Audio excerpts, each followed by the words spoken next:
What's up? What's up? What's up? What's up? Back at it. Success. We rescued the pilot.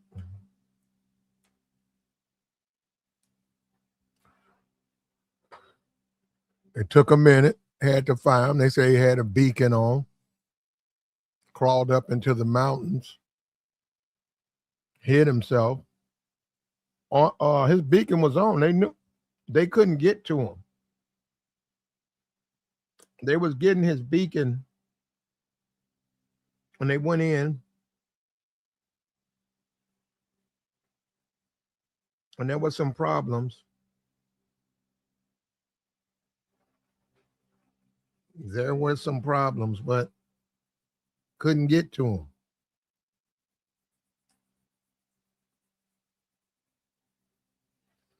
But they managed to get to him. They found him, which is a good thing because it would have been a disaster if they didn't find him. And I got reports that he was on the ground, say he had some injuries. He was trying to stabilize him. But we can go with what we know. What we know is that he was rescued. And he's coming home. And hopefully this reminds everybody the value of American lives. You know, you don't leave a man down. You don't leave a man behind.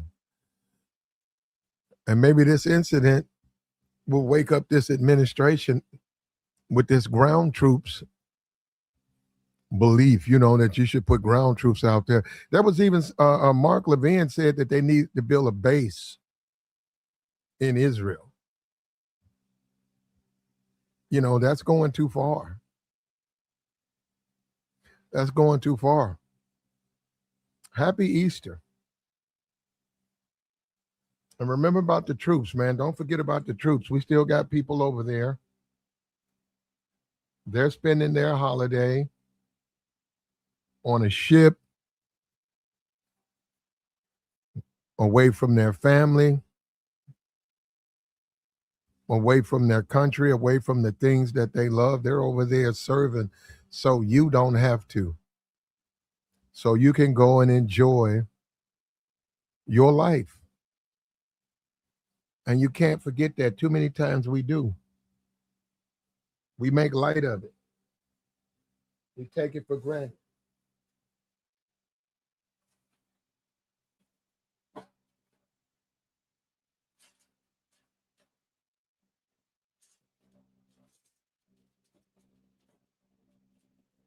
We don't respect the commitment of our United States military. If it wasn't for them, it wouldn't be no Easter here.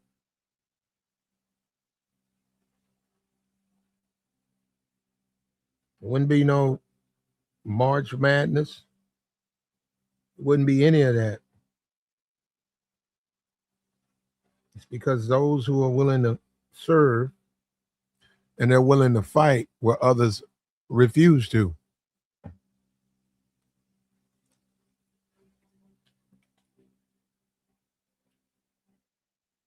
This is a wonderful thing. So I don't believe he's rescued. Trump lies so much you can't believe anything. Yeah, you're right. That's the problem with lying. It's just like with the Chicken Little.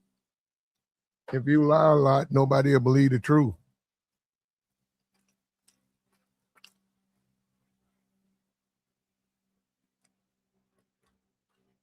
And we don't know.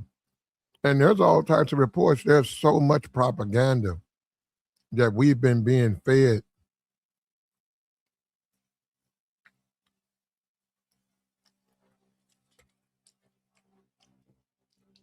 I'm going to go with the assumption that they got him. They said they found him. They found him using the tracker. The tracker was sending out a signal. Said some kind of way he had got on a mountain ridge and he hid himself. And he was cut on his location tractor.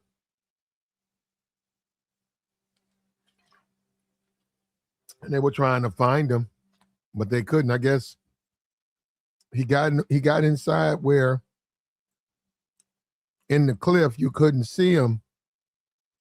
He was too high to be seen from the ground and from the air. As he positioned himself where you really couldn't see him from the air. And the beacon led him to there. Also had to make sure they were going to be able to get there. And they had suppression fire.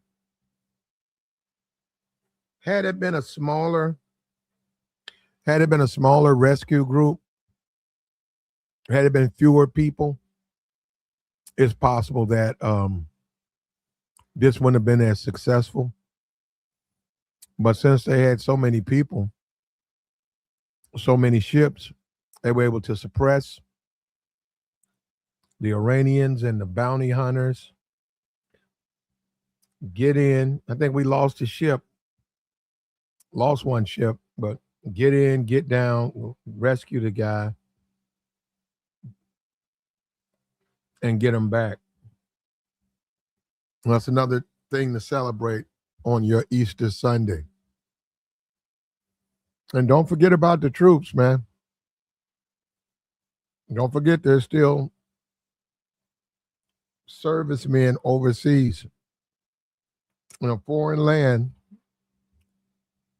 so that you can go hop in your car and do what you want to do.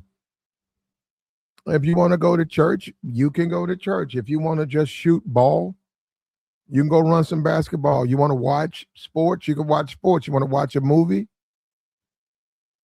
you want to just sit back and enjoy liberty. It's because we have people who are willing to miss those days and give up that opportunity so that you can indulge. And oftentimes we take that for granted, but we can't take that for granted.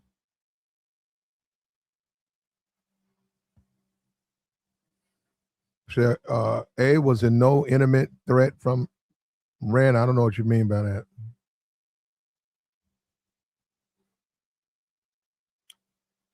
That man is happy home.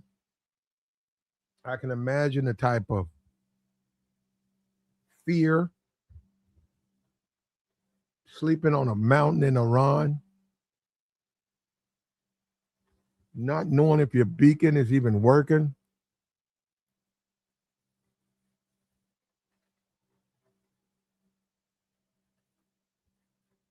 No water, injured. He probably was full of prayer.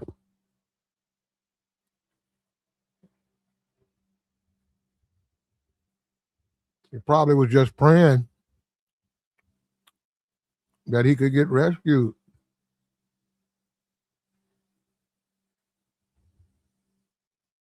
And he made it.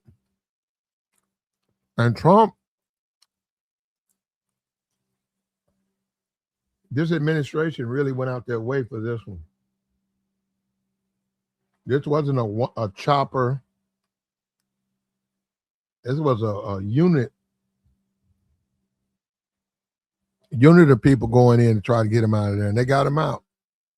Okay, understood. Got him out, rescued him. Got him out, saved him, rescued him. Good thing. But that was one pilot. And we value them all. That's why you need to be careful with this ground troop stuff.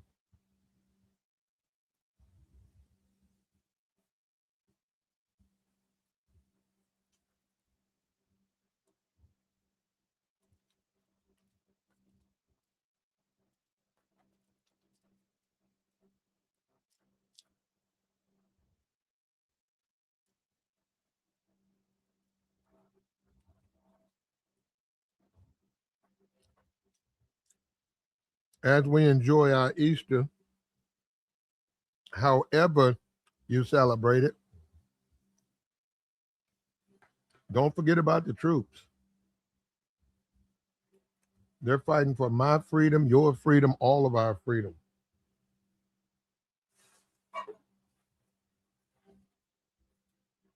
And they're not going to be able to enjoy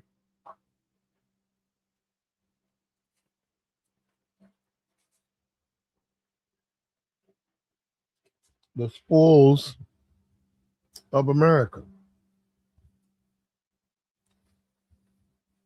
And this thing is taking too long.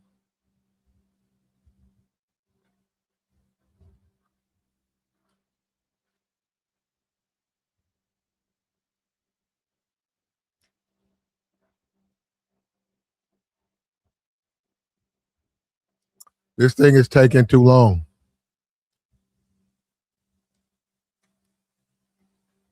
So they're not fighting for our freedom in this war. Are they away from home?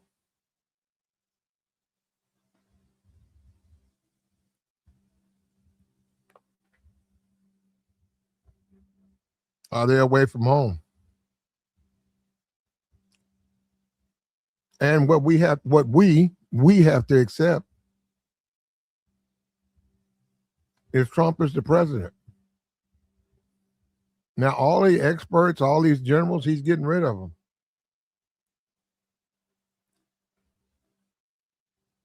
He got the majority votes.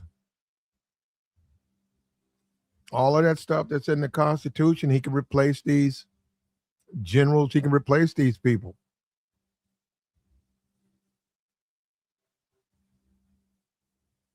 Say he's fighting for Israel.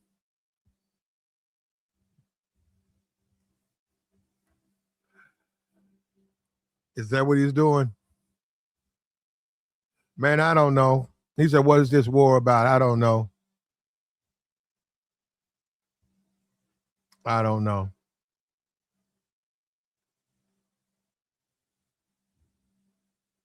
He got the votes. He said he lied, but he got the votes. And he sent in troops to save this downed pilot. And we celebrate that. What's up with you, Miss Lacey? We celebrate that. That's the real pilot. Well, I don't know where you're getting pilots. That's one pilot. They rescued the pilot, and the other guy is a troop. He's just at the front of a troop line. And we got individuals right now over there serving.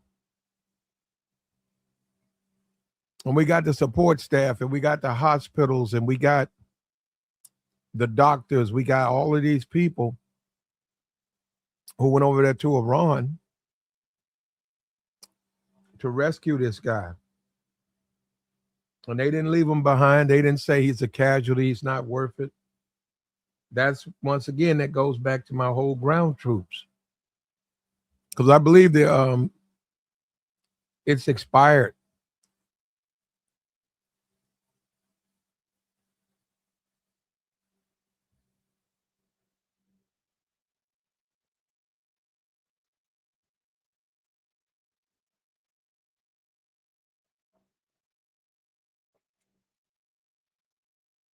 It goes back to ground troops. All of them are valuable.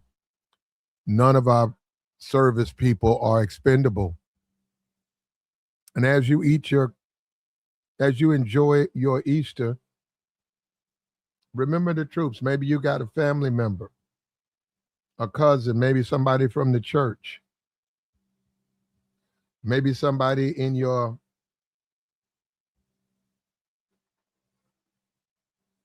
city.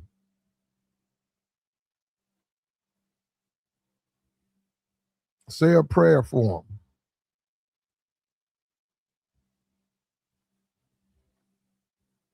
If there's service members that you know about,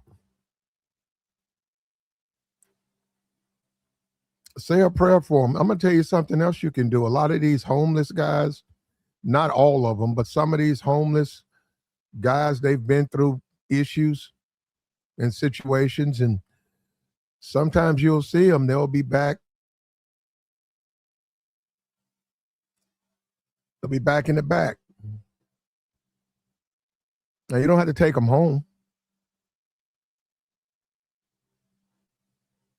but you can go up to them and give them some support. And if they want to live like that, if they want to live out there, using drugs and, they're going to pay for that anyhow.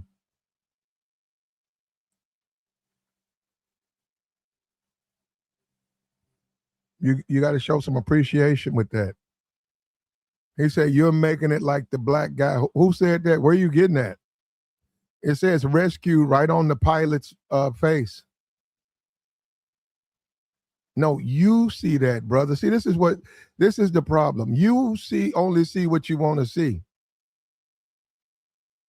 And you got a thing against black people, clearly, because if you just to even think that we celebrate a black person, that drives you mad. You see what I'm saying? What if I did do that?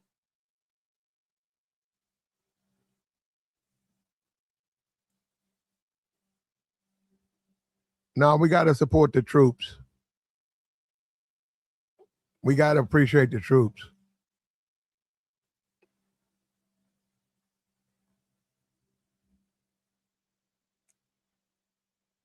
We have to support the troops. They're there to do. They joined. Trump was elected. The generals, he's gotten rid of a bunch of them. He's cleaning house. He went in and he got this pilot, which tells me he understands the value of the lives of Americans. That's any president. You would have to think twice about ground war. The lives of American service members have to matter. There's no such thing as a expendable amount. Oh, well, we'll only lose 10%. That's unacceptable.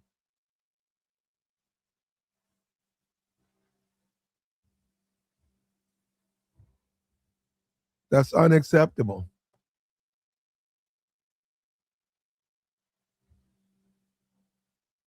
And happy Easter, man. And enjoy yourself today. And think of the people that are not able to partake of what you can.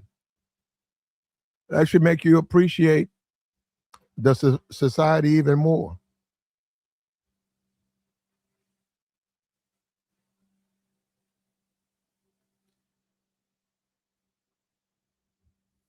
Pilots rescued. He sent in the troops.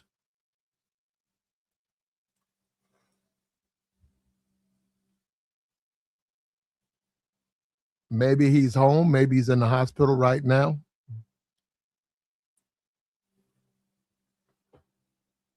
But it's a good day, man.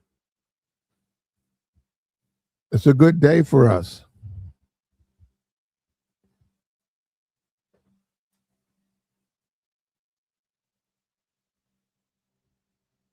And we got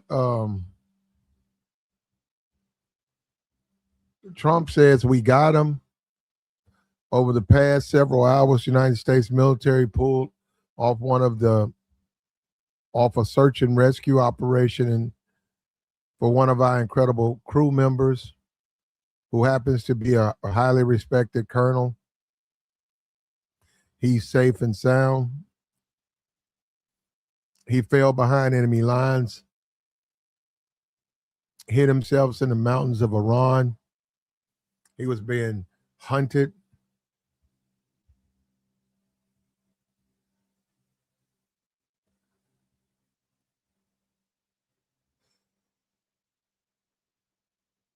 The United States military sent dozens of aircraft. Yeah, that's something that's dozens.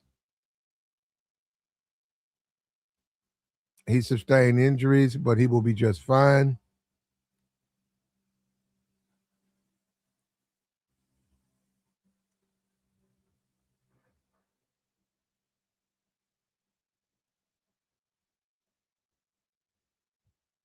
We will never leave an American warfighter behind. The fact we were able to pull off both of these operations without losing an American or even get one wounded.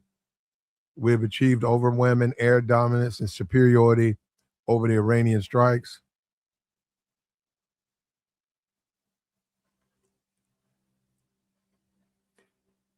Yeah, this is a wonderful day. It's a wonderful moment. And like I said, don't forget about the troops. Don't get sidetracked and forget about the troops. Troops are the most important thing. They're absolutely the most important thing. And this war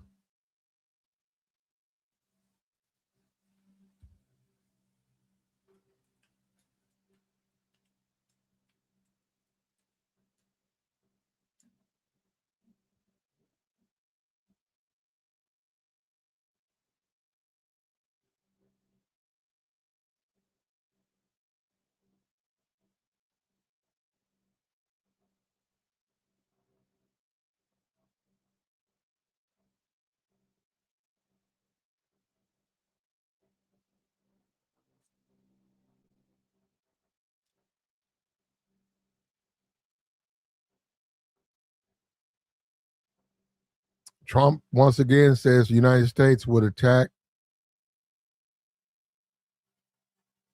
the power plants if they don't open the Strait of Hormuz.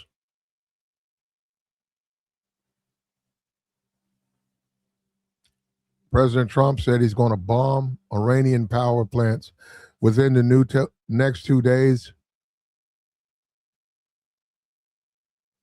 Trump, seemingly emboldened by the success of rescue of the American airmen, issued a new ultimatum to Iran to end its chokehold over the Strait of Hormuz.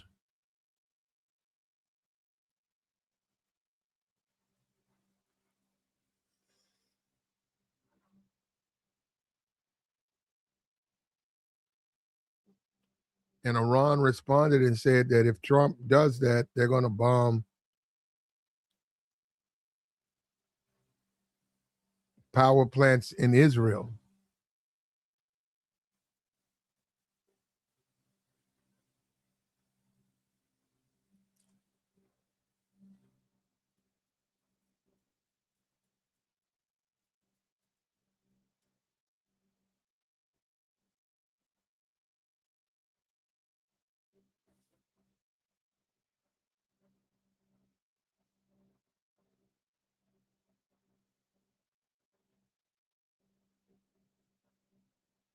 It says Tuesday will be power plant day and bridge day.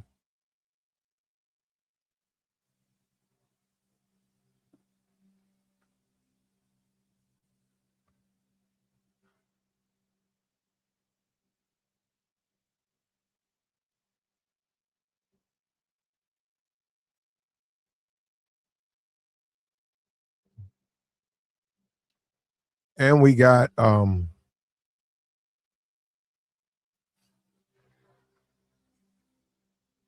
missile strikes on Israel.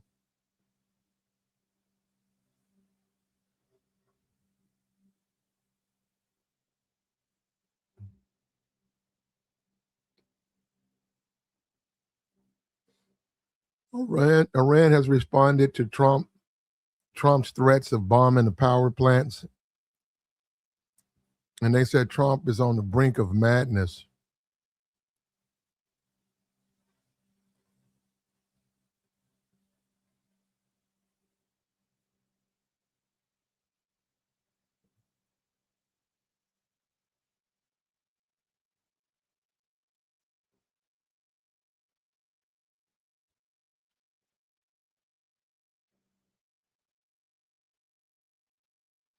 Yeah, who knows how this thing's gonna play out, man.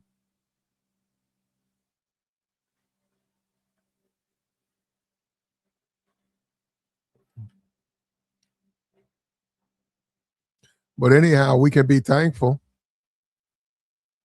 As an American, you can sit back today and be thankful. We went and got a airman. We rescued him. We got this guy. He's getting the treatment he needs. I don't know if he's home yet, but we rescued him. And what that does, like I said, is that shows you the value of each and every one of us. If they're willing to take 12 ships, all of this radar and all of these manpower to find one guy, that tells you that you can't really have a ground war.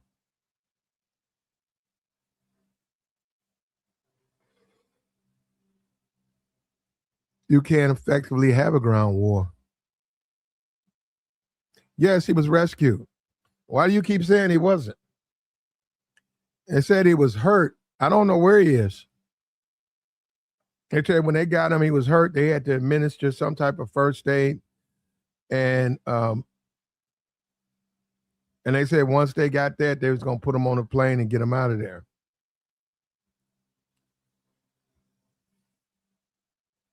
Yes, they found him. Oh, you're talking about the lies. You're right. I don't I know. So from that, if you're going by that, then you're right. I'm going by what I've been told.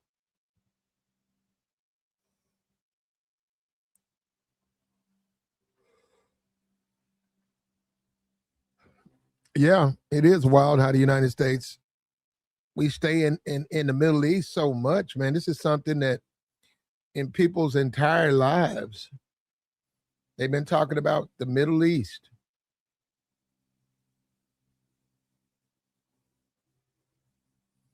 And Lebanon, they said that they're decimating Lebanon. So they're taking that apart. They're going to make that. They're going to annex that.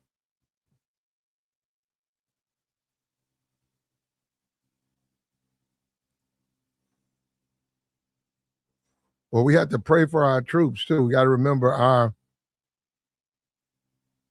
fellow countrymen overseas during this day, this religious day for some. But it's just not just hold it to that. No matter what you do today, whatever you do, you don't have to go to church. You don't have to even believe in Easter. Don't forget about the troops. And this doesn't have anything to do with Trump. You don't have to like Trump. Don't forget about our American troops. And they're going through a sacrifice, man, so that you can make your decision to live any kind of way you want to. You make that decision.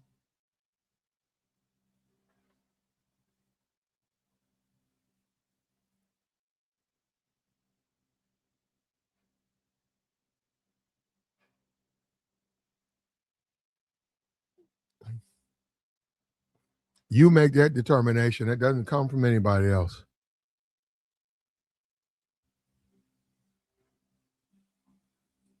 Alone in a way. Yeah, the second pilot was also rescued. They rescued him yesterday. He was hiding on a ridge. And I guess some kind of way you couldn't see him from the ground, but I guess from land, he probably hid himself between rocks and he evaded capture. And America was able, he had his beacon on. They were able to go find him and rescue him,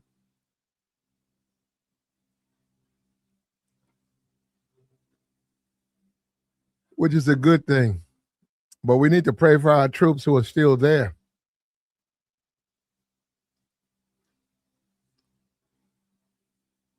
Many on ships, some on the ground.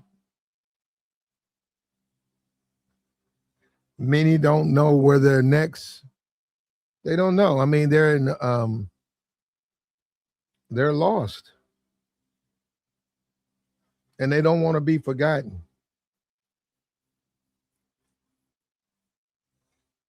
And that's what we're going to do. We're not going to forget about these important service members.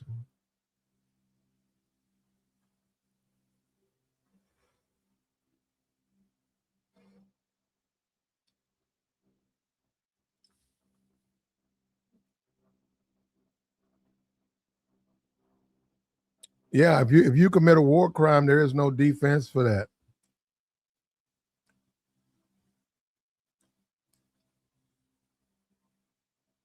Yeah, we're waiting on that. Just saying if the troops. Yeah, I hope this incident is enough to make Trump think twice about sending American troops on a ground offense there.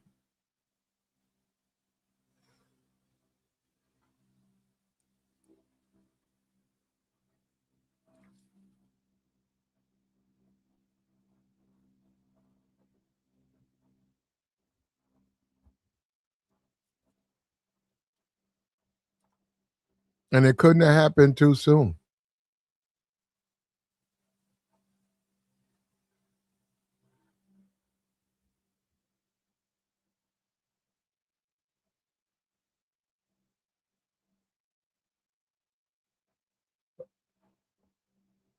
Well, you do have to ask, why are we there?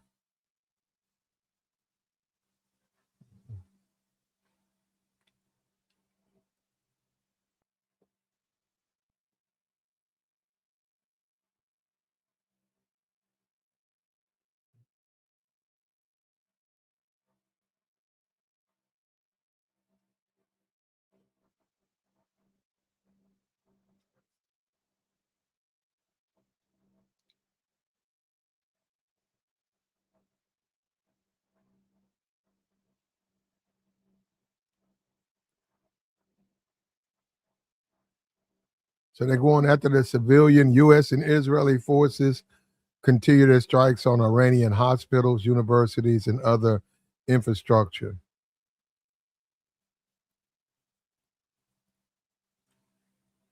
Wow.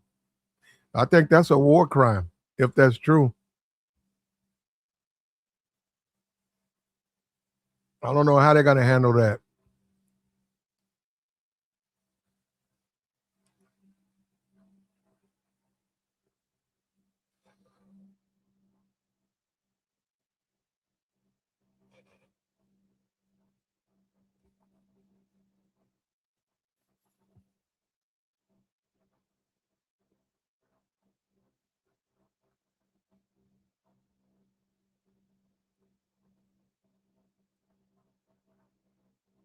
And what's our objective?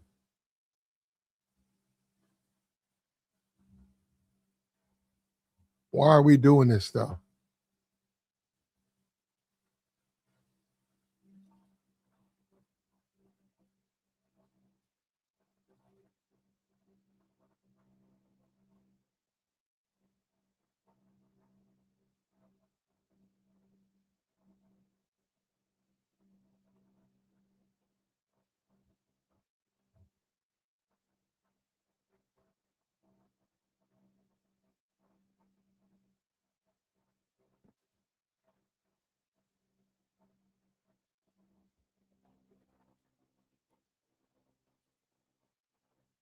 Says Trump is threatened.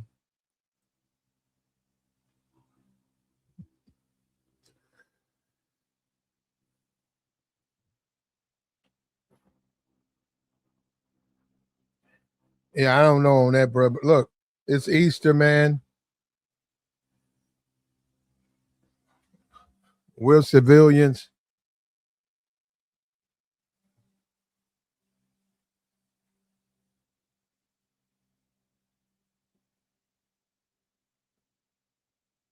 We hope things work out the way they're supposed to. You know, this is Trump. Trump's in office, and this is how he handles it.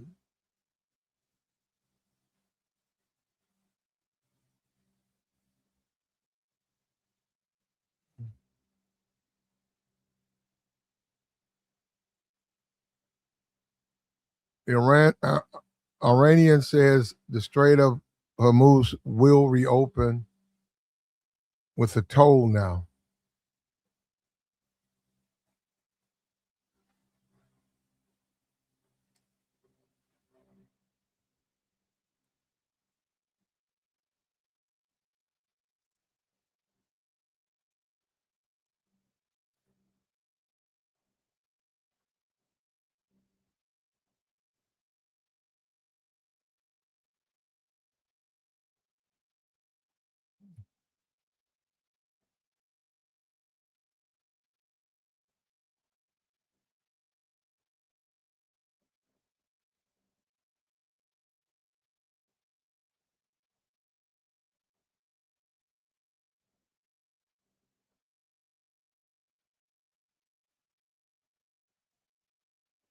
But we got to pray for our troops, man. We got to pray for the troops that are overseas right now, wherever they are. They don't have to be just in Iran, wherever across the world. All of the bases, all of the troops, they're not able to be with their families. They're not able to be in America. They're not able to enjoy the spoils and the comforts of America. On this day, if you can, find it in your time to focus on them and don't forget about them. Just like we saw with the rescue pilot. How would you feel? No, just imagine that.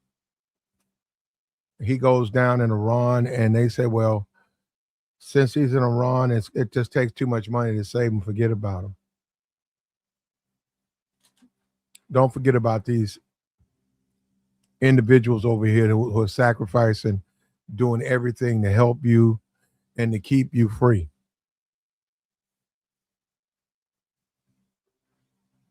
Everything. Your freedom is the most important thing. Maintaining the America that you grew up in,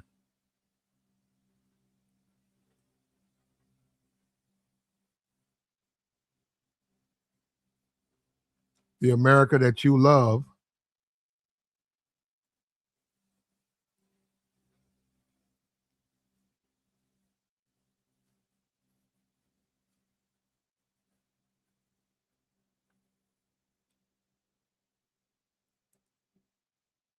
that's what our troops are doing. Just like when you go to sleep, you got somebody on watch. They're wide awake and they're making sure that you're safe.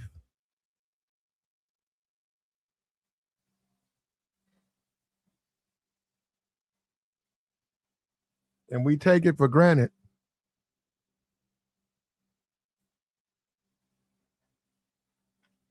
We take it for granted, but it's one of the most important things to have. Look at Iran.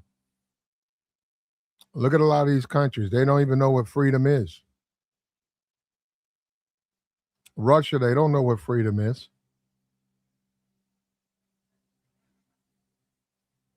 Talk about China, where they come into your home and they test your children. And based on the outcome of the test, your children are told what they're going to do for China.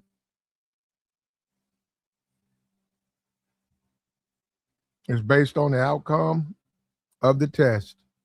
If they show a strong inclination for mathematics, they're slotted. If they're in other aspects, they're slotted into that. Doesn't have to do with what they like to do or want to do. And like we talk about it, I was telling you about a service member. There's service members out there who they opt to be homeless. They don't want to be inside. They feel like they did a year and a half on the ground, sleeping in a sleeping bag. They got used to it. They got comfortable. They don't want to have a home. They rather be outside.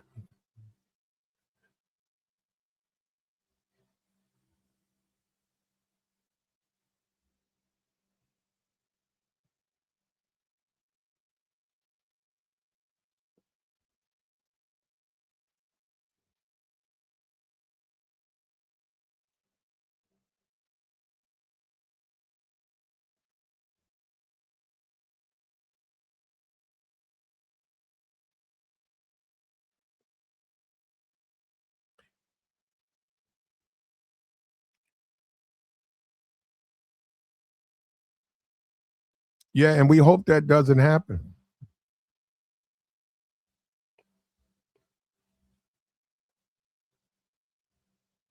And that's one thing about Trump, bro. He is afraid of that ballot box. He fears that ballot. He fears the American voter. That's why he's always preoccupied with this voter fraud. I mean, which is nothing but lies. But the people are going to vote for like they voted you in office, they can vote you out. And he's just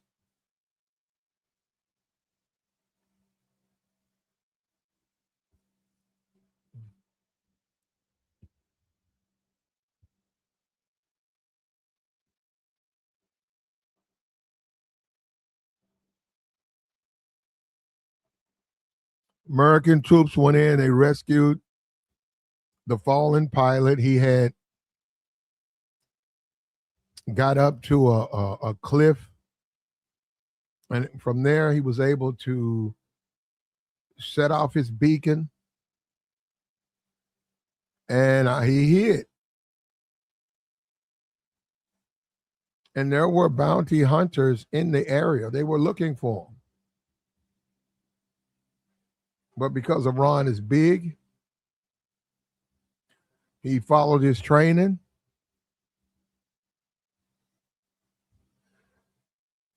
He gave himself enough time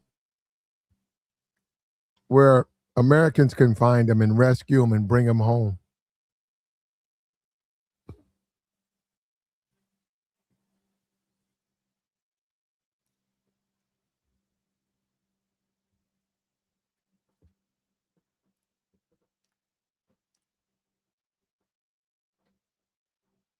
And that's what matters.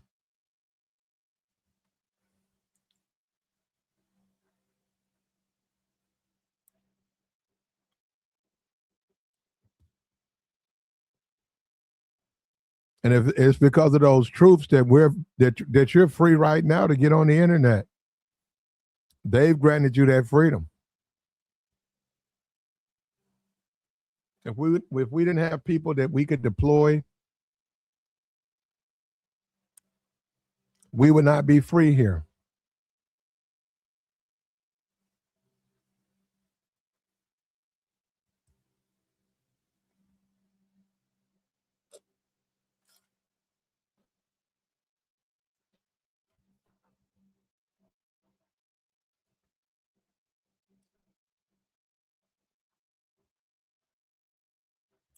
We could pray for Iran too.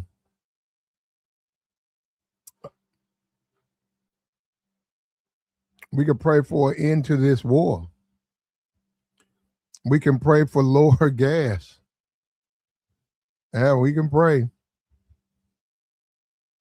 I got 3 gallons for $15. Well, actually $17.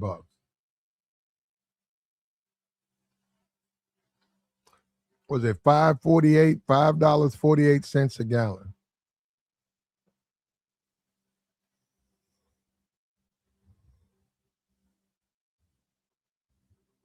That's a bit much.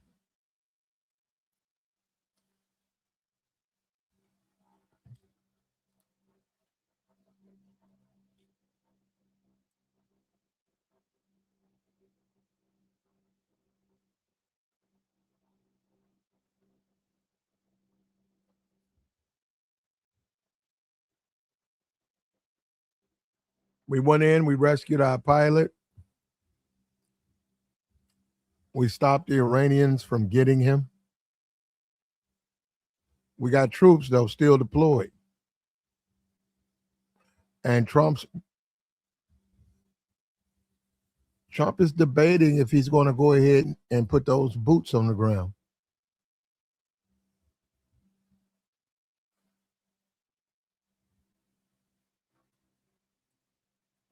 It says $6 in South Carolina. It's up there.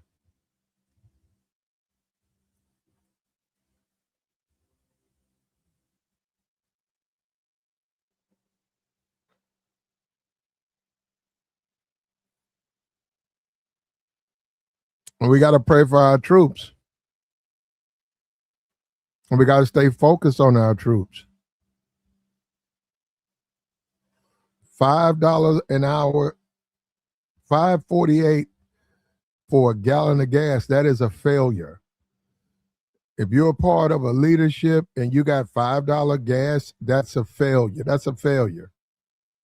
That's a failure. That's a failed president. We love our troops and we're going to always support our troops, but this administration, Trump's a failure. $5.48 for a gallon of gas. And you got clowns that are making excuses for that.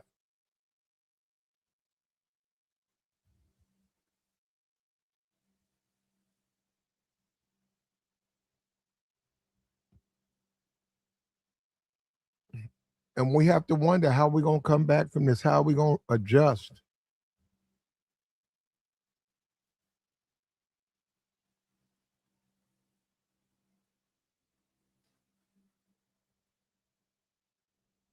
You got dudes who got Obama derangement syndrome, Joe Biden derangement syndrome. You even got clowns talking about Hillary Clinton.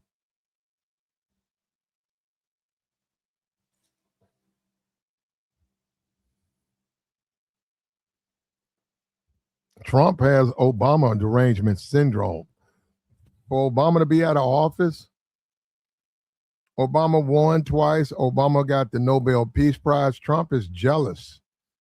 And it's sad that he thinks that, Obama's been married to one woman. Trump's had a bunch of women. He's paid for women outside of his marriage. He's a clown. He's thirsty. You see him at the little African press reporter. He's thirsty. I think that woman's married. I don't blame her. She accepts his flirting for assignments. Yeah, it's sad, man. But he is the president. I don't deny that. But he's obsessed with Obama. And if he's smart, he stopped because Obama's just a better man than he is. Period. But just look at how he lives his life. He got married. He hadn't left it. Him and his wife still get along. His kids are raised. He did his 8 years. He's looked upon with respect.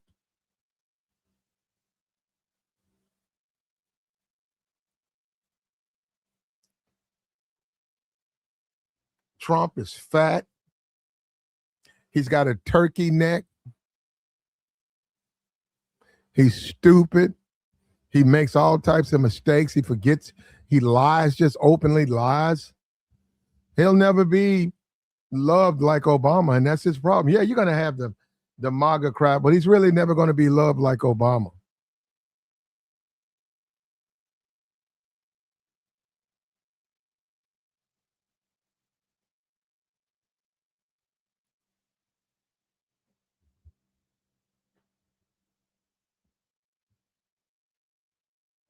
He'll never be loved like Barack Obama.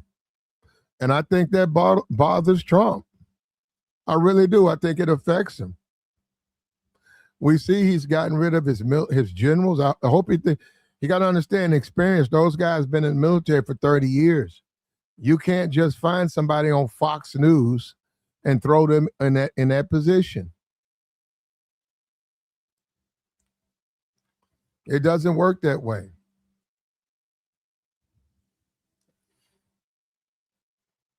And when people try to make the comparison of Obama to Donald Trump, I mean, he fails.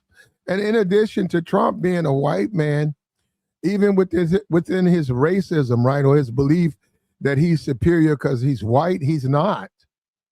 So Obama also pulls the lid off of that, his fake white supremacy, when he can't even compete with Obama.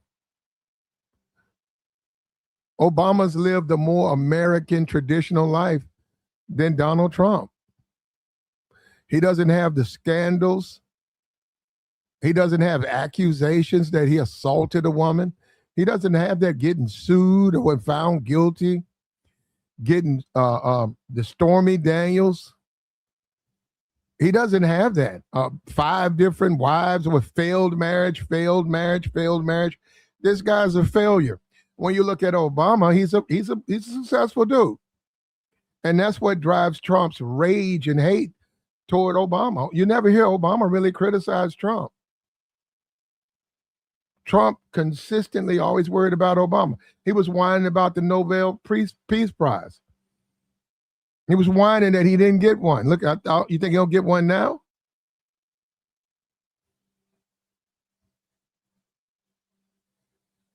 He's very jealous of Obama.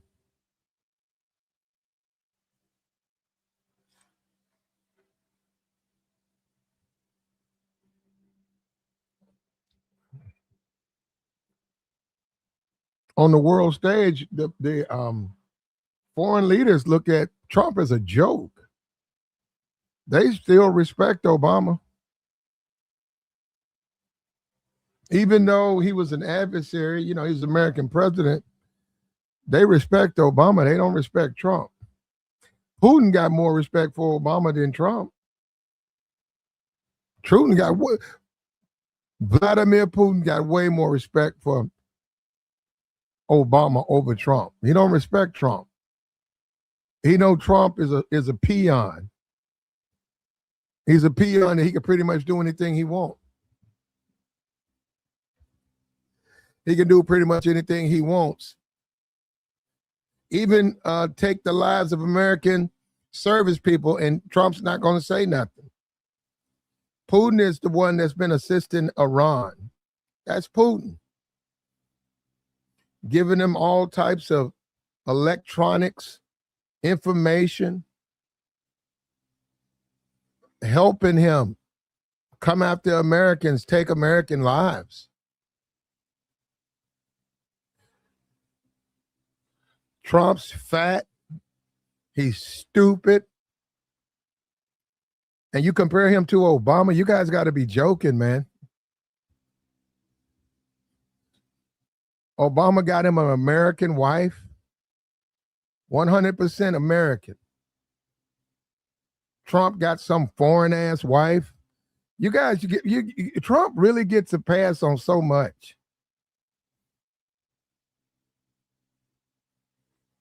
Yeah, he's got a couple of these black buffoons calling him daddy. I think the guy, Byron Donalds, he called Trump his daddy.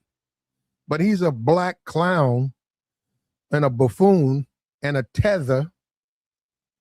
Of course, he's going to look up to Trump.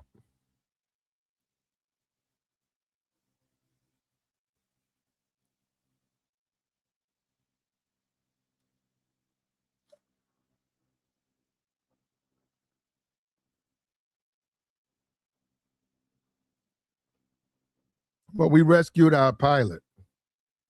And that's the most important thing today. That's more important than anything. We got a man home. We're bringing a man back home.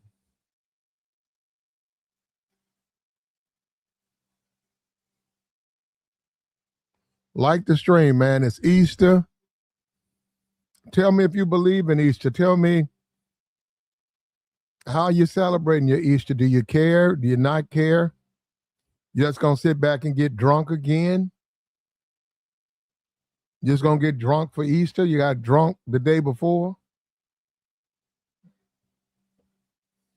We rescued our pilot. We got this man home. We're not humiliated by Iran that would have betrayed this man around. They would have called him an American criminal.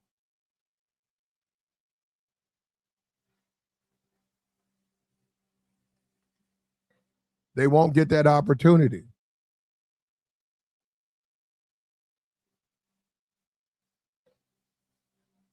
Like the stream, man.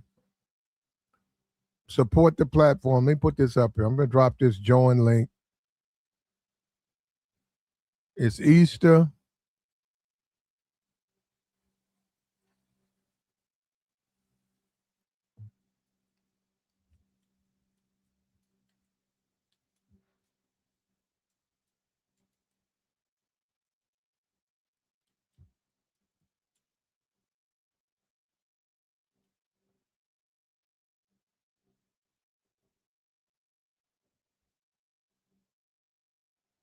It's Easter.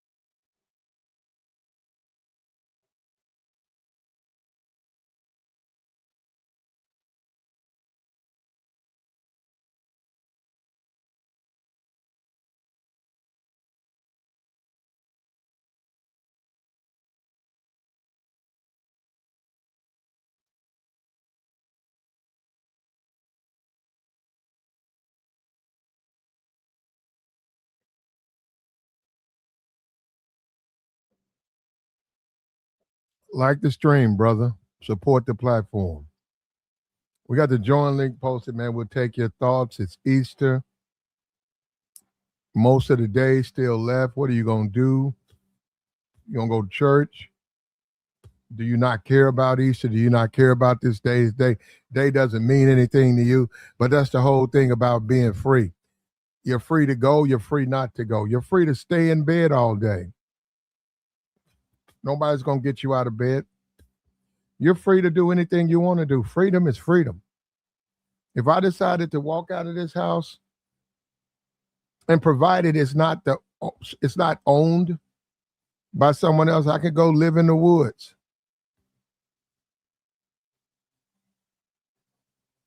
I could do like the squirrels. I could eat the nuts and the berries that I find in the trees.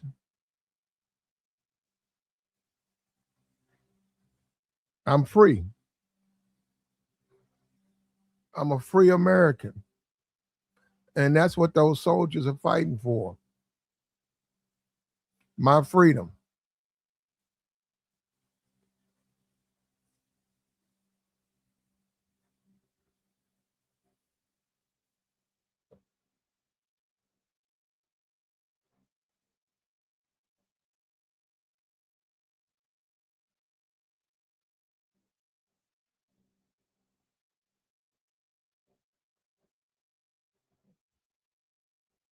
Like the stream, brother.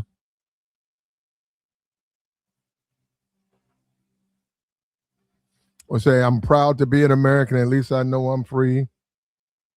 Won't forget the men who died, who gave it right to me. And that's what I mean. You got to remember these troops. You have to remember the troops. We can't forget about them. We went and we didn't forget about that pilot. And we we brought him on.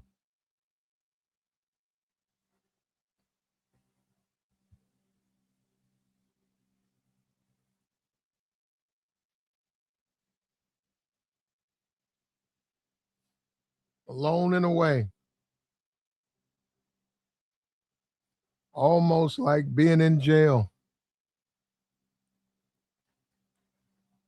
And the moments that you miss, the moments you can never get back.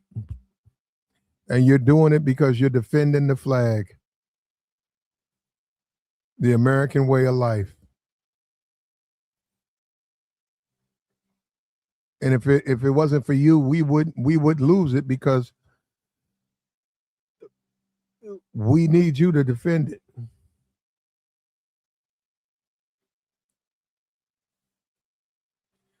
Like the stream, brother. Support the platform. We got the join link posted, man. Said nothing happened. Yeah, I don't know what's going on with these links, man. I don't. Let me see.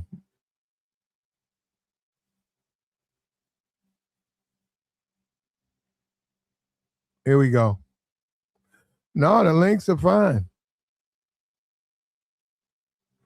You say check it. I'm looking at it. I could hit it right now.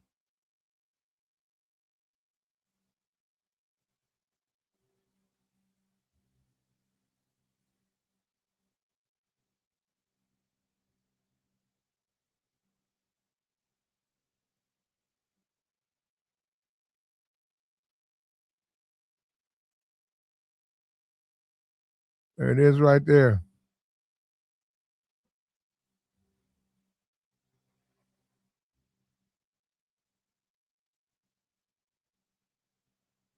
Like the stream.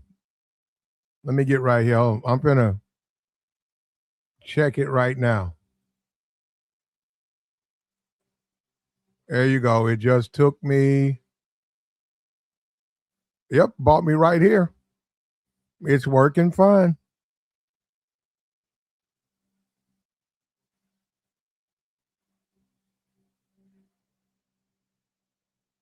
Yeah, I don't know what to tell you. Maybe your system's messed up.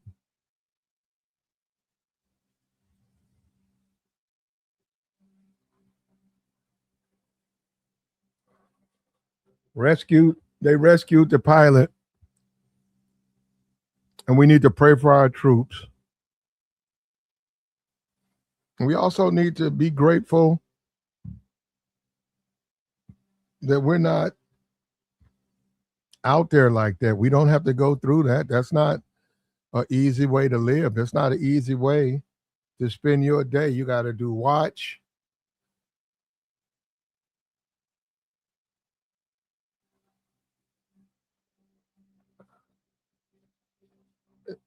You got to do these things, right, to protect us and keep us okay.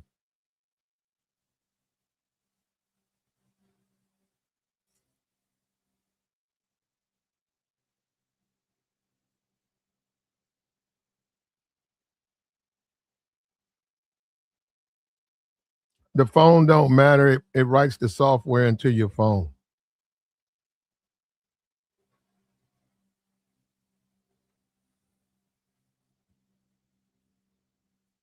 Yeah, I don't know what to tell you, Arctic. I don't know. You don't know if you don't understand StreamYards. I mean, I don't know what to tell you. You might be hitting the wrong. You're not hitting the link. You're hitting the wrong button.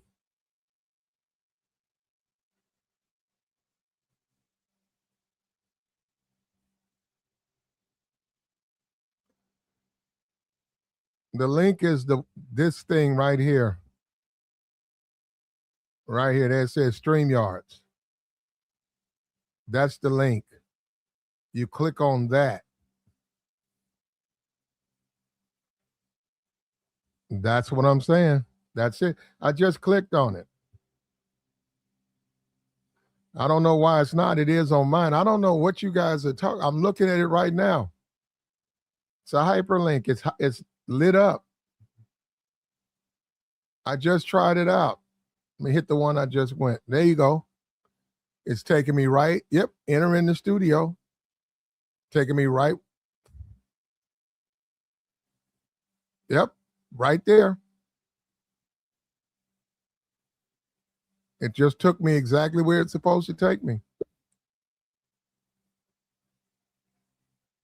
Yeah, I don't know what to tell you. It works. Yeah, we just got a guy up here right now. It's right there. I don't know what to tell you. You asking me to do something. I have no idea why it's not working. And you can copy a link with your copy and paste.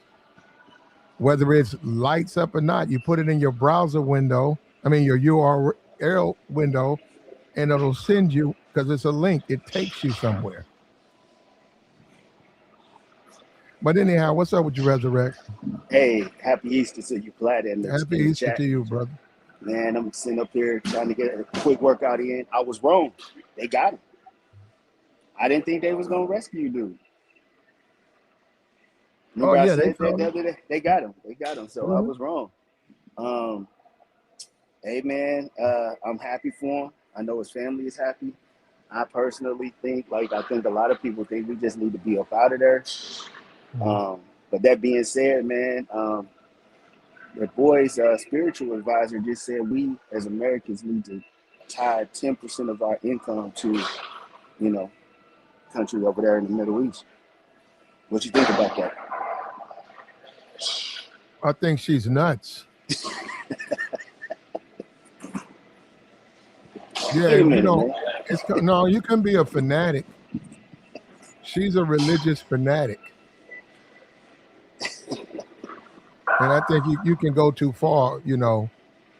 Um, yeah, some people are. You could be. You got people in jail who are pastors and all of that. All right, So yeah, well, yeah, I agree with you. I agree with you. I thought that was hilarious. But I'm gonna drop down, man. I was just letting you know the link does work though. works just fine. All right.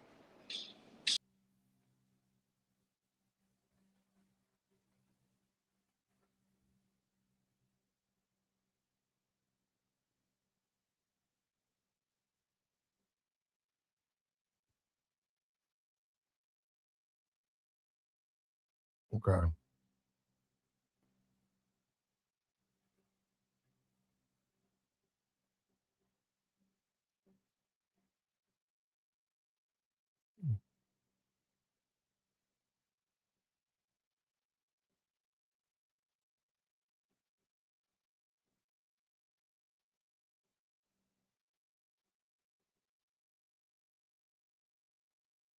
Here we go.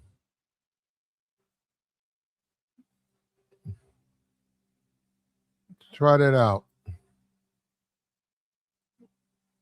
This is the same link he used. It just worked.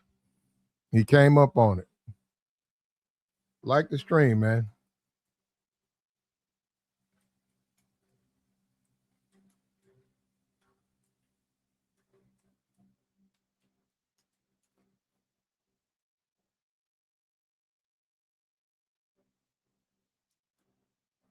Well, you just click on it. You just simply click on it. And it works. And there it goes right there.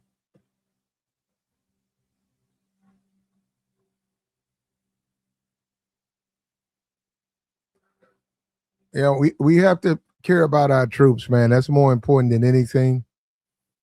That just simply is something that you don't. And Trump showed, or this administration, and we don't have those boots on the ground yet. I think a couple of special forces are down, but he hasn't released the boots. They said the ships are parked out a little bit off the coast, and we'll see if he does that. We'll see if he releases it.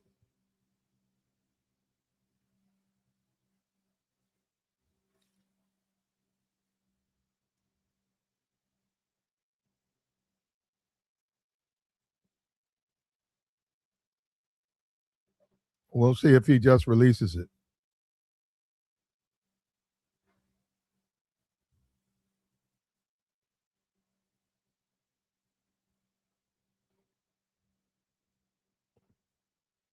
Maybe they said this is emboldened him rescuing that pilot. Maybe this will make him think twice about losing any American lives.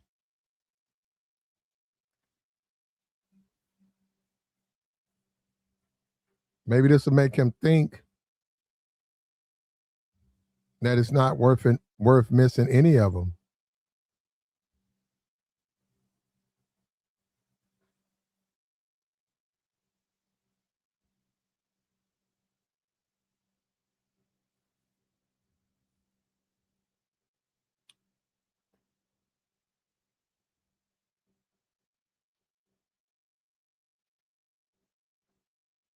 Well, we got updates.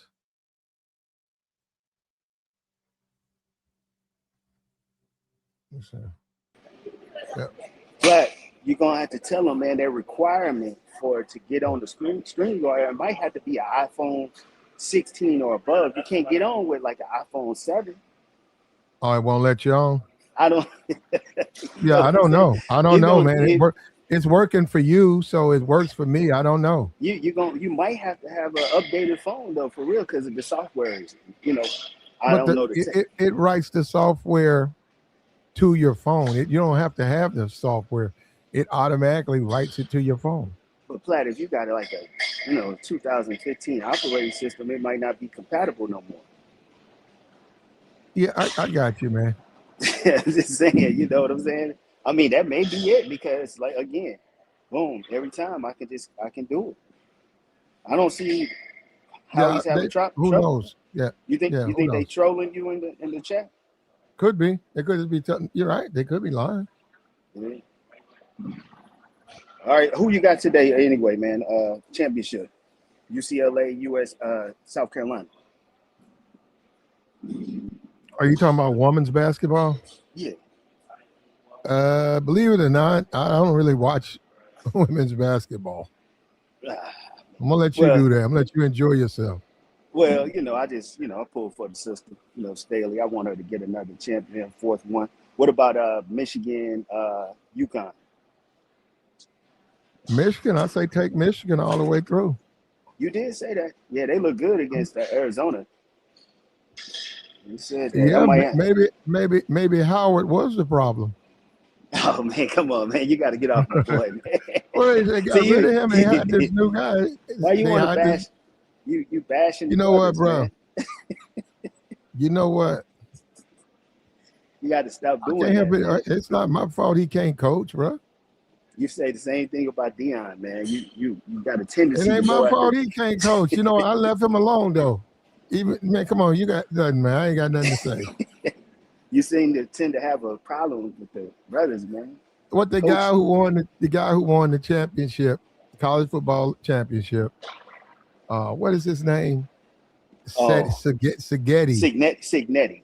Yeah. Signetti. The Signetti, right? Went to Indiana. They have no talent when it comes to corners and linebackers and running backs and wide receivers, and they really don't have any talent at quarterback. This guy goes, takes up. Nobody's trying to transfer to Indiana. He takes a team with no talent, and he takes that team all the way to a championship, college football, undefeated season, and a championship in college football. And you guys sitting up here talking about Deion Sanders can coach. Wait a minute. You got to be joking, man. No, Deion's got all types. He's got all types of offensive linemen, guys who are considered the first overall top draft pick in their position. Deion's got a couple of those guys. He had Travis Hunter. He had his son. And they won 9 games. They won 9 games. But the fact of the matter is Signetti brought all of his people from James Madison. These dudes was like 28 years old. Of course they going to win. They like 28. Remember, because of COVID, these players all got extra seasons to play. So the average age of that Indiana team that just won last year, they were old. They were older than the Cleveland Browns, man.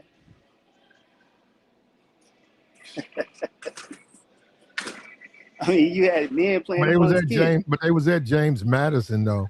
Yeah, but they scout all those WAC teams and all those SWAC teams and the what is it, MAC? Those Bowling Green and they scout those teams. If you're the University of Miami, you have people that you're paying quite a bit, a couple of $100,000 a year, to sit back and keep up with all the talent in those small conferences. And you find a linebacker or running back, and then you offer him a scholarship to lead at school and come to yours. You're paid to do that. They were loyal to the coach. They were loyal to him. You're paid. I'm not. He can take the entire James Madison team. There ain't no talent on there. It was, and plus it's a difference. No, it's not. The James Madison. Look, he played Liberty, James Madison. Those teams don't have no talent. It's a difference between grown man strength. Also, these guys are like 24. They're playing against 18-year-olds, man. And then look at Army, Navy. Do they get drafted?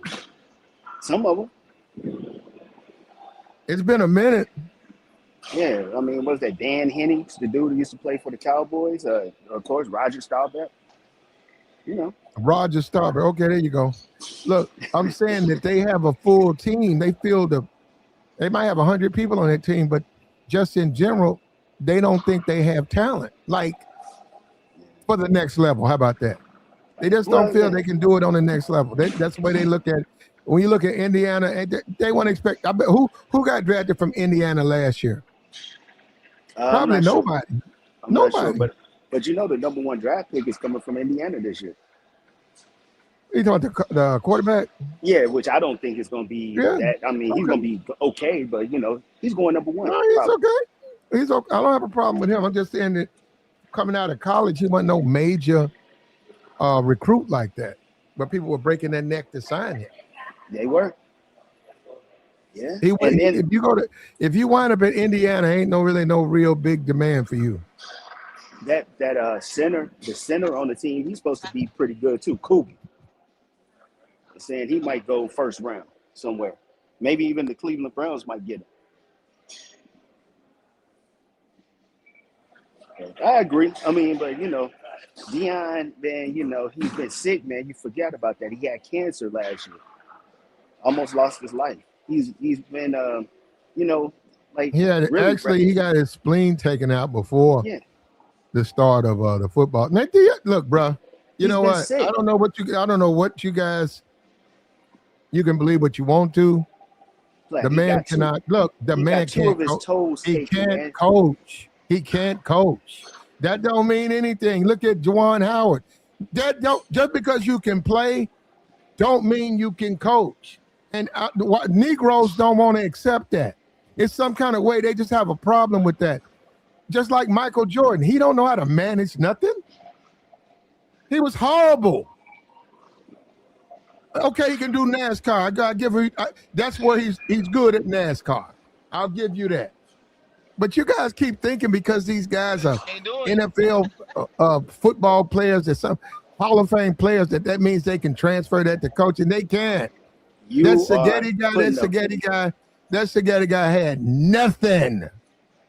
And he was with Indiana. They didn't have nothing. That man beat Ohio State. That man beat Miami. This was an undefeated, I think it was an undefeated Miami team. Listen, no, they were defeated because they lost one game. They lost to Louisville. They lost one game. This man took no talent, and he won a national championship. That's called coaching. Just like this UConn guy, that's called coaching. The Michigan guy, they're good coaches. They look at their talent. They look at the way you play, and they comprise a game plan. That's called coaching. Deion don't do that. But let me ask you this. And you know what? Hold on. And then these black guys get in their feelings. I don't understand that. You didn't say anything. Deion ain't a good coach, and I don't get why. What's the point? He's not a good coach. Kevin Ali took UConn, a former player, took UConn and won the championship. You didn't celebrate him? That disproves your I don't know about it. I don't even know I don't even keep up with basketball. Kemba Walker. He coached Kemba Walker when they won the national championship. Coach was Kevin Ali. I don't even know who that is. Is that the coach at UConn right now? No, not now, but he was. I'm talking about right now, brother. Well, yeah, that's Look, brother, you can go find some outliner. I'm telling you on that. Look, my point is this: I got no problem with Deion. I actually like his son, but he can't coach. And if it wasn't for Shador, he wouldn't have won like 5 games. They said they won 9. He'd have been 4 and whatever, because Shador won. He won the Baylor game. He won the Colorado State. I know he won the college. They was 14-point favorites over Colorado State. I took Colorado State. And they took that thing in the overtime, and Shador Sanders, he makes a pass in coverage, touchdown to Travis Hunter. To Travis, yeah. Yeah, I mean, that was his kid. Baylor. I had Baylor. Last play of the game, Shador Sanders throws the ball to Tony, whatever the guy, Horn guy. Touchdown. They beat Baylor. They weren't supposed to be winning those. They were not supposed to be winning those games. Arizona State. I had Arizona State. Well, you know why Deion can't win. Shador Sanders throws in the triple coverage. Yeah. And makes, which is ridiculous. It drives the team down there and beats Arizona State. They weren't supposed to beat no Arizona State. Now I had them against BYU. I knew they weren't going to beat. I just know BYU how they play. Is good. Yeah, they weren't going to beat BYU, and they didn't. They got blown out by BYU. But he can't recruit linemen. Linemen don't want to come to Colorado. That's his whole. He has skills players. The linemen won't come to Colorado. So what? That's how you win. They don't go to Indiana. They don't go to Indiana. Indiana had one of the best offensive lines in football last year. Indiana does not get big name recruits, period. Those guys were older. Bodies have been matured. Every last one of those guys was not from James Madison. A lot of those guys were James Madison don't have no talent. A lot of those guys were 5th and 6th year seniors. Their bodies were much more mature than an 18 to 20-year-old freshman 5-star recruit coming in and playing for Miami or Ohio State. They were stronger. They were more physical. They dominated the offensive and defensive line. That's how you win in football. Indiana's line may have outplayed Ohio State. They're not better than Ohio State. Well, they outplayed them twice. Well, they ain't better than Ohio State. That's the coach. The whole point is the coach. Yeah.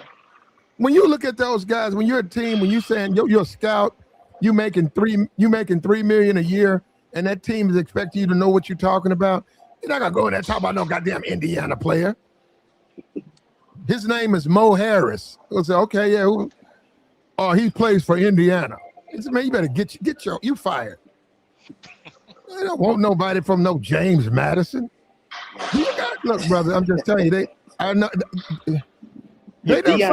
Dion. Sometimes they don't take people from Ole Miss. They don't take people from Tennessee, Mississippi State. They don't take players from the SEC because they don't think they're any good.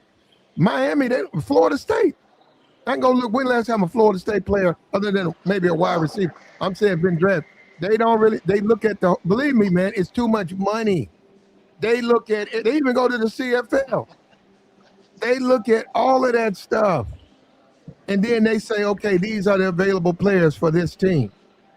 And if you don't give them good recommendations, you get fired.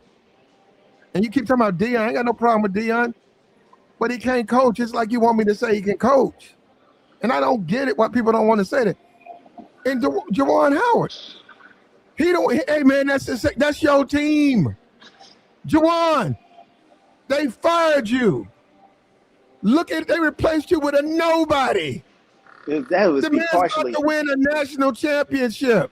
That was partially because of conduct unbecoming, because he lost his composure a couple of times. I mean, okay, yeah. You can't do that. I agree.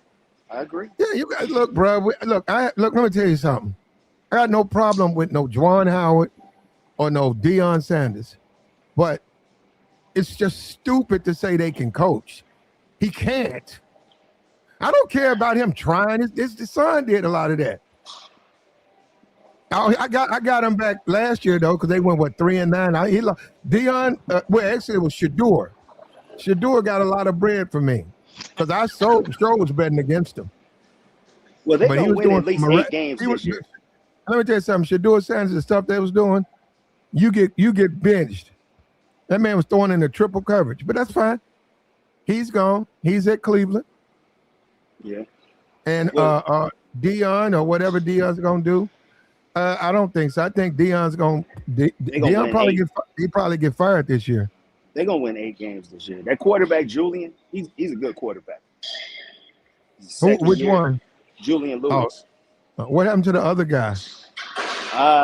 He lost some recruits. You know what I mean? But I think, the best offensive line, Jordan Seedy, he went to LSU. I mean, for one, Colorado don't have the biggest bag. They were saying that Shador was giving some of his NIL money. Wait a minute. Let me say something to you, Resurrect. Go ahead. Anytime you say stuff like that, that reflects on coaching. Well, see, now you're talking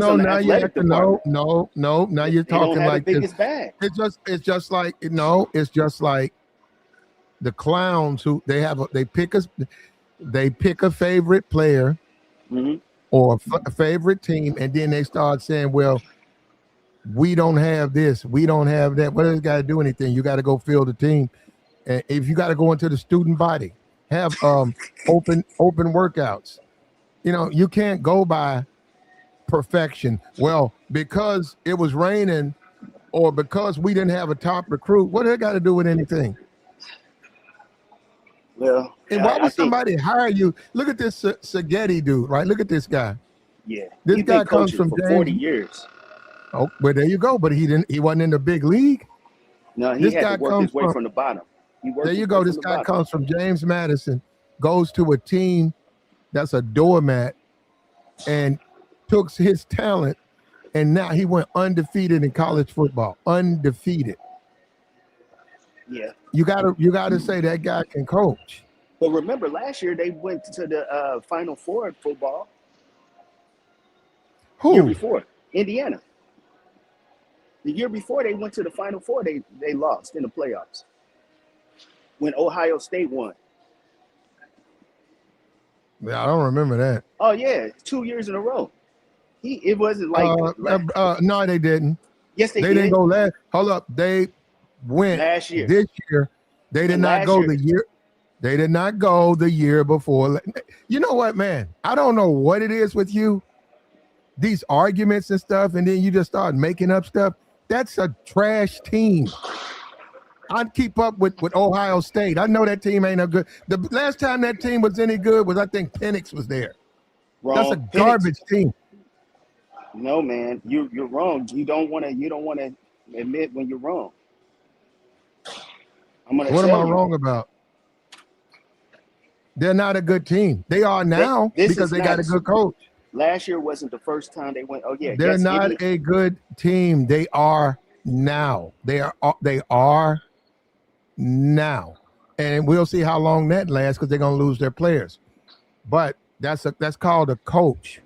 When you can beat a guy with inferior talent, what are they paying you for? To out coach him.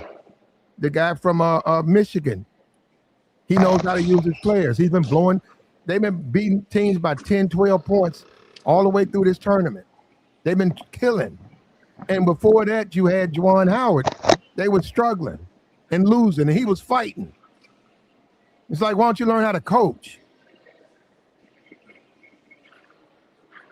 And look, brother, you can say, like I said, I know you. Hey, I know what you guys want to believe. They lost to Notre Dame in the Final Four, man. Believe whatever you want to believe. In the Final Four. I'm not making stuff up. Believe whatever you want to believe, brother. Notre Dame lost to Ohio State in the championship, but Indiana lost to Notre Dame in the game before. I told you, man. I just don't be saying stuff. They ended in 2024 11-2. They lost to Notre Dame and they lost to Ohio State, and they lost to Notre Dame in that Final Four game. So it's not just last year wasn't just their first year on the scene. They were there the year before because they finished 11-2. They didn't do it last year. Yes, they did. They finished 11-2. They lost to Notre Dame. Remember when the coach from Notre Dame was the hot commodity, light-skinned brother? He still is a hot commodity. Yeah, but they lost to Signetti now. Signetti now lost to them. And then Notre Dame and Ohio State played in the championship. Ohio State won. So Signetti had been here before.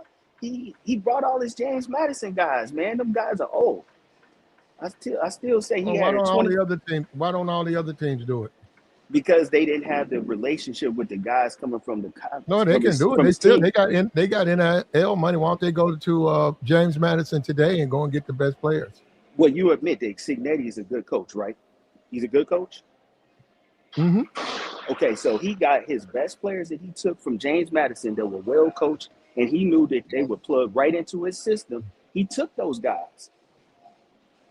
Because at James Madison, if all you got to do is get older players, why don't other coaches do it? Well, for one, he came from a FCS, a Division I AA, but it's one below FBS. James Madison, of course they want to play on the big stage. So they like, yeah, I'll come. As opposed to a player that's coming from like Colorado and he's going to LSU, they're kind of on the same level. So it's kind of harder for a coach to do that. Maybe that don't have anything to do with it. You ever thought about that? You just don't want to give Deion his props, man. They're gonna win 8 games this year. I don't give a damn. Look, bro, Deion is a rich, wealthy man. I could give a damn about Deion one way or the other. Give him his props. I don't care what Deion does. I just know you guys are dreaming. Y'all want him to be something that he's not. He's not a good coach. He's never been a Duke. That's not even his lane. I know he wants to be a good coach, but he's not any good, and that's why they keep losing.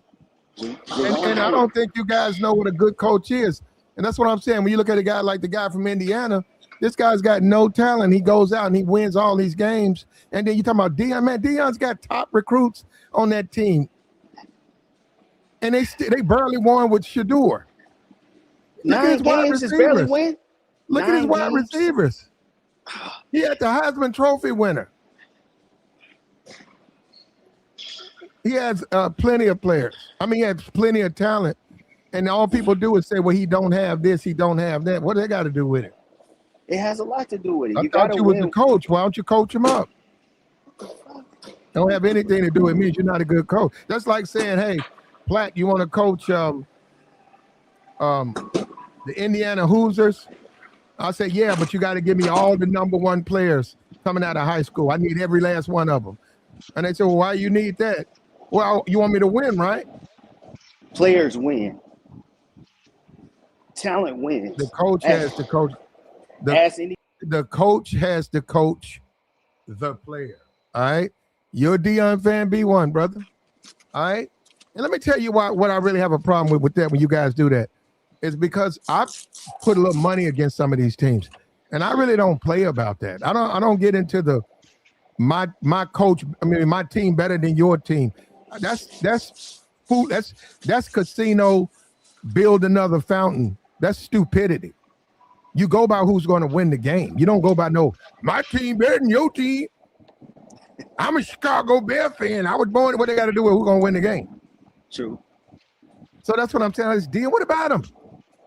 Oh, if he tell him to win. What's wrong with asking him to win? Juwan Howard. Juwan Howard, man, he in the NBA now. Okay. Well, he used to have that team. He did. They was messing up. He was smacking the other coaches. This new guy gets in there. Look at this guy, man. He took that team. He got them guys in position. Some guys knocking down threes, running and gunning. Look at him. I said, man, you got to look at Juwan Howard, man. But I said, I know. No, I said, I know these Negroes won't. I know how these Negroes, they gonna make a bunch of excuses. Yeah. No, how about he don't know what he was doing? Well, let me ask you this. Would you say that in order to be a good player, you have to be kind of driven beyond what an average player would be to be a good player, considered good or great? Would you say that? I don't know nothing. I don't even know what you're talking about, brother. No, I'm saying if you're Juwan Howard is up there. He put the team together. Well, I'm asking. So a lot of times those standout star players, they really, I would say this, they maybe cannot communicate or articulate to their teams what they really want them to do, because some of the stuff that they did, they just did naturally, or they didn't have to have a coach tell them, hey, you need to go out there and run, 2 extra miles. You need to stay in the weight room an hour later. They'll just do that naturally. And they can't understand why, the average player won't do that. Maybe that's the whole problem. They can't communicate what they want their players to do. Well, why have a coach then? Because, you want the challenge. You believe you can do it. People don't always win when they first try something. I have a coach. I mean, if I'm Michigan, you don't win if I'm Michigan. If I'm the University of Michigan, I'm very happy that the guy that I replaced, Juwan Howard, he's not making excuses, and he's winning. He's not running around talking about what I don't have and the mistakes and and smacking the other coaches across the head. He's not doing that. He's just winning.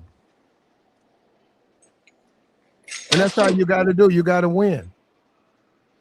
Well, period. And he actually showed up all of the NCAA. He showed them all up, because you don't have to have the best talent to win.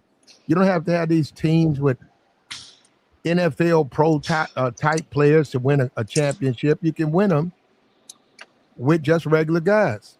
And he did it. In Miami, the way Miami was playing, it looked like they was going to win all their games. Like they was going to win this championship. And he got in there and he didn't win by much, but he beat them. He won. Now you giving Juwan Howard all this hell for his loss of composure. Did you say the same thing when Bobby Knight was choking his players out? Well, I don't even know how to say that. No, I don't know how to say that, because it's an age thing on that. You didn't say nothing. Like you have to be born to say something about what Bobby Knight is doing. So, I mean, choking player, slapping player. Come on, man. I wasn't born, brother. Come on, man. Bobby Knight played. He was coaching at Texas Tech in like the early 2000s after Indiana let him go. You were born. Was he choking people in 2000? No, I think they made him. I think he had to chill out after he got fired, man. He said, but Bobby Knight won. Well, he did. Look, man, this is the problem with the Negro. This is the problem. You guys got to understand, if you get hired, you can get fired. And if you ain't doing the job, you're going to get fired. Everything cannot always be whittled down to racism, in a sense. This is why he got fired. No, he ain't winning. He ain't recruiting. That's what it's about, man. I'm saying, you get down to the nuts and bolts. That's all that matters. Are you winning? They Period. fired Lovie Smith when he went 10-6, man. Don't say that I'd the have to bar look for at the that. Chicago thing. I think Lovey He Smith. went. Well, you don't want me to say nothing He about got it. fired when he went 10-6, man. You don't want me to speak on Lovey Smith, but like I said, I don't know why I'd have to go and refresh my memory on Chicago when he I'm was telling 10-6. you, he took Nah, the Chicago Bears to the Super Bowl with Rex yeah, Grossman as the quarterback. you're right. Yeah, Rex Grossman, but that was his he's quarterback. trash. He But he didn't should have have. nothing. He should have. No, he could have found better than that. He got to look harder. Oh man, come on. They lost. Plus, they lost the Super Bowl. He took But them he there and had they Rex lost. Grossman, and he lost to Peyton Manning. It wasn't like he lost to a bum He team. wasn't And that good. You guys. Okay. he got 2 Super Bowls, man. Peyton Manning has 2 Super Bowls. Lovey Smith was not a good coach, brother. Huh? And I know you don't want to deal with that, but The man took the Bears hadn't been to the Lovey Smith was trash. the Bears hadn't been to the Super Bowl since Didn't Mike Ditka. he try to coach the Texans? Yeah, but they didn't have. And they got rid of. Hold up, he coached like he did what you expect him to do. They lost, and then they put this new guy who's about to get fired. They put the new guy, and he's been winning. Yeah, he's been doing better. Ryan, but he D'Amico Ryans. Yeah, and then D'Amico come in. He's doing better than him. But Lovey Smith's not a good coach. And see, that's another thing about the NFL. And I don't like this because they said, hire these coaches. You need a black coach. Well, and they'll say, well, we need somebody who's experienced. And they've got to be qualified, which means what? You got to go who to Lovey Smith. I'm like, man, there's plenty of black coaches in college football, plenty of them, just like this Saghetti guy, right, who haven't got their shot, and they're coaching the smaller teams. They'd be excellent choices if you bought them in the NFL. Excellent. They won't ever give Eric Bieniemy a chance. They did give him a chance. No, Eric Bieniemy has never been a head coach. Ain't he coaching now? Nah, they had given him like an assistant. And wasn't he a head coach in college football? No. You sure? I'm sure. And the NFL will not give dude a chance at all.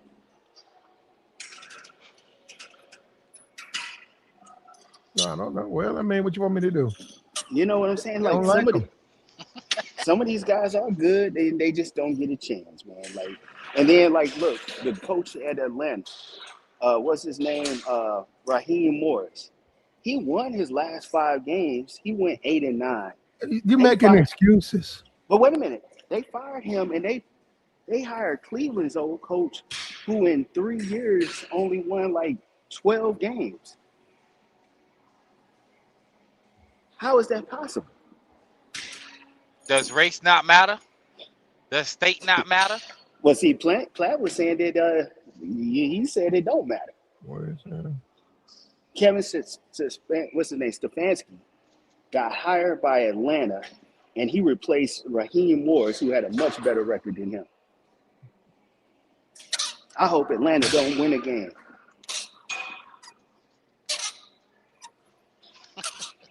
Atlanta was that team. Yeah, I don't see it, man. If Eric Bieniemy was a good head coach, a good fit, they'd hire him. He's not. You don't know exactly why they're not. I mean, it's a little rough. Maybe it's interviews. I see he went back to Kansas City, but Kansas City, yeah, he can't get a chance.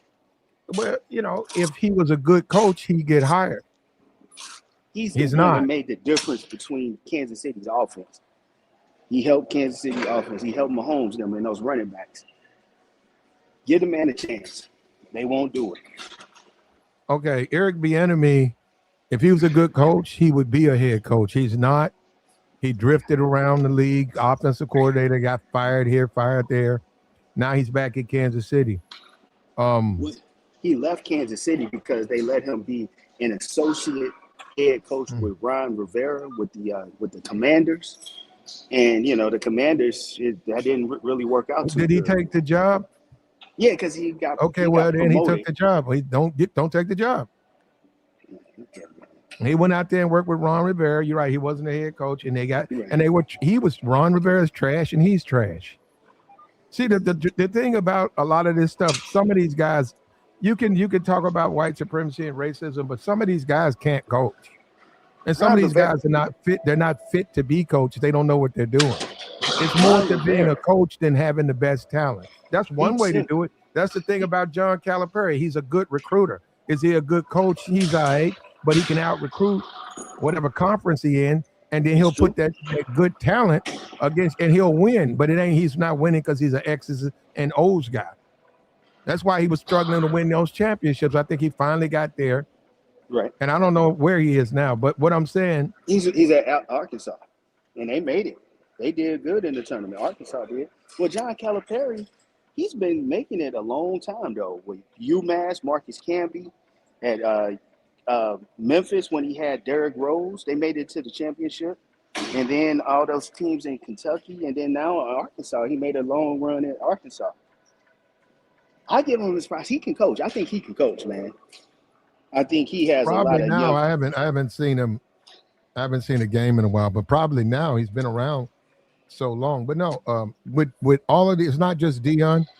All these Hall of Fame guys. Just because you win in the Hall of Fame, just because you was a player for years and years, that does not translate that you understand Coaching how to put each player in the right position, etc. And you look at Pete Carroll in Seattle. Mm-hmm. Pete Carroll built that team. Now they were not happy with him, and he picked the wrong player. He picked Geno Smith, and that team nosedived. So they both came to an agreement. He went his way, but he put that team together. And see, he can look at Pete Carroll because he's been around so long. He can look at he can look at a draft board, and he knows which ones are steal, which ones you pass over. And that's something that comes with time. And it does. But he's not the GM. He don't make the picks. The general manager makes. Well, the he picks. has influence on it. And someone like Pete Carroll, he's not going to be ignored. Well, I agree with that. Yeah, I mean, it's a war room, right? But then again, it would be disrespectful. I'm just saying, what is he in his late 70s? Yeah, he's an older coach. Yeah, man, he's been in his late 70s. He's been coaching. Probably then a lot of these guys been alive, and they're gonna turn around and tell him, "I got this. I'm the GM." That right there, that's gonna create problems on the football team. Well, you got to take his. They fired him. He's looking at. You got to look at that. They fired him in Vegas, didn't they? But they did that to Tomlin. Well, Tomlin was winning. Tomlin couldn't coach. Oh, God, man. I'm telling you, man. Well, I'm telling you this. Watch out for Marshall Faulk. I think Marshall Faulk may be a good coach because Marshall Faulk is a smart dude. What team is he coaching? He's coaching some smaller team now, but come on. He's about the college team? Yeah. I think he's going to make his way up. Man. Marshall Faulk, they should do that. No, they should give you 5 years. Yeah. And then maybe they get recommended to a Florida State as an assistant coach. Then maybe they become a head coach at a University of Miami or something like that. And then they win there. That's about 14 years. Then they take a resume to the NFL and they get an NFL job. Eddie George is doing that. He started at Tennessee State. Now he's at Bowling Green. He won at Tennessee State. Now he's at Bowling Green. And I think eventually he might get a D1 shot, a big D1 shot, because Bowling Green is D1. Wasn't he at Grambling back in the day? No, he started at Tennessee State. He was at Tennessee State for a long time. Okay, well, that's how it goes, though, right? That's what you build a resume. And just like you said, this Spaghetti guy, right? He's 65. Yeah. So I'm just saying, I'm saying on one side of the fence, they won't do it because somebody's black. But you got a white man who's 65, finally gets a big league job, D1, a bad school, a horrible school, doesn't whine about that. It's not running around talking about, I don't have all the talent.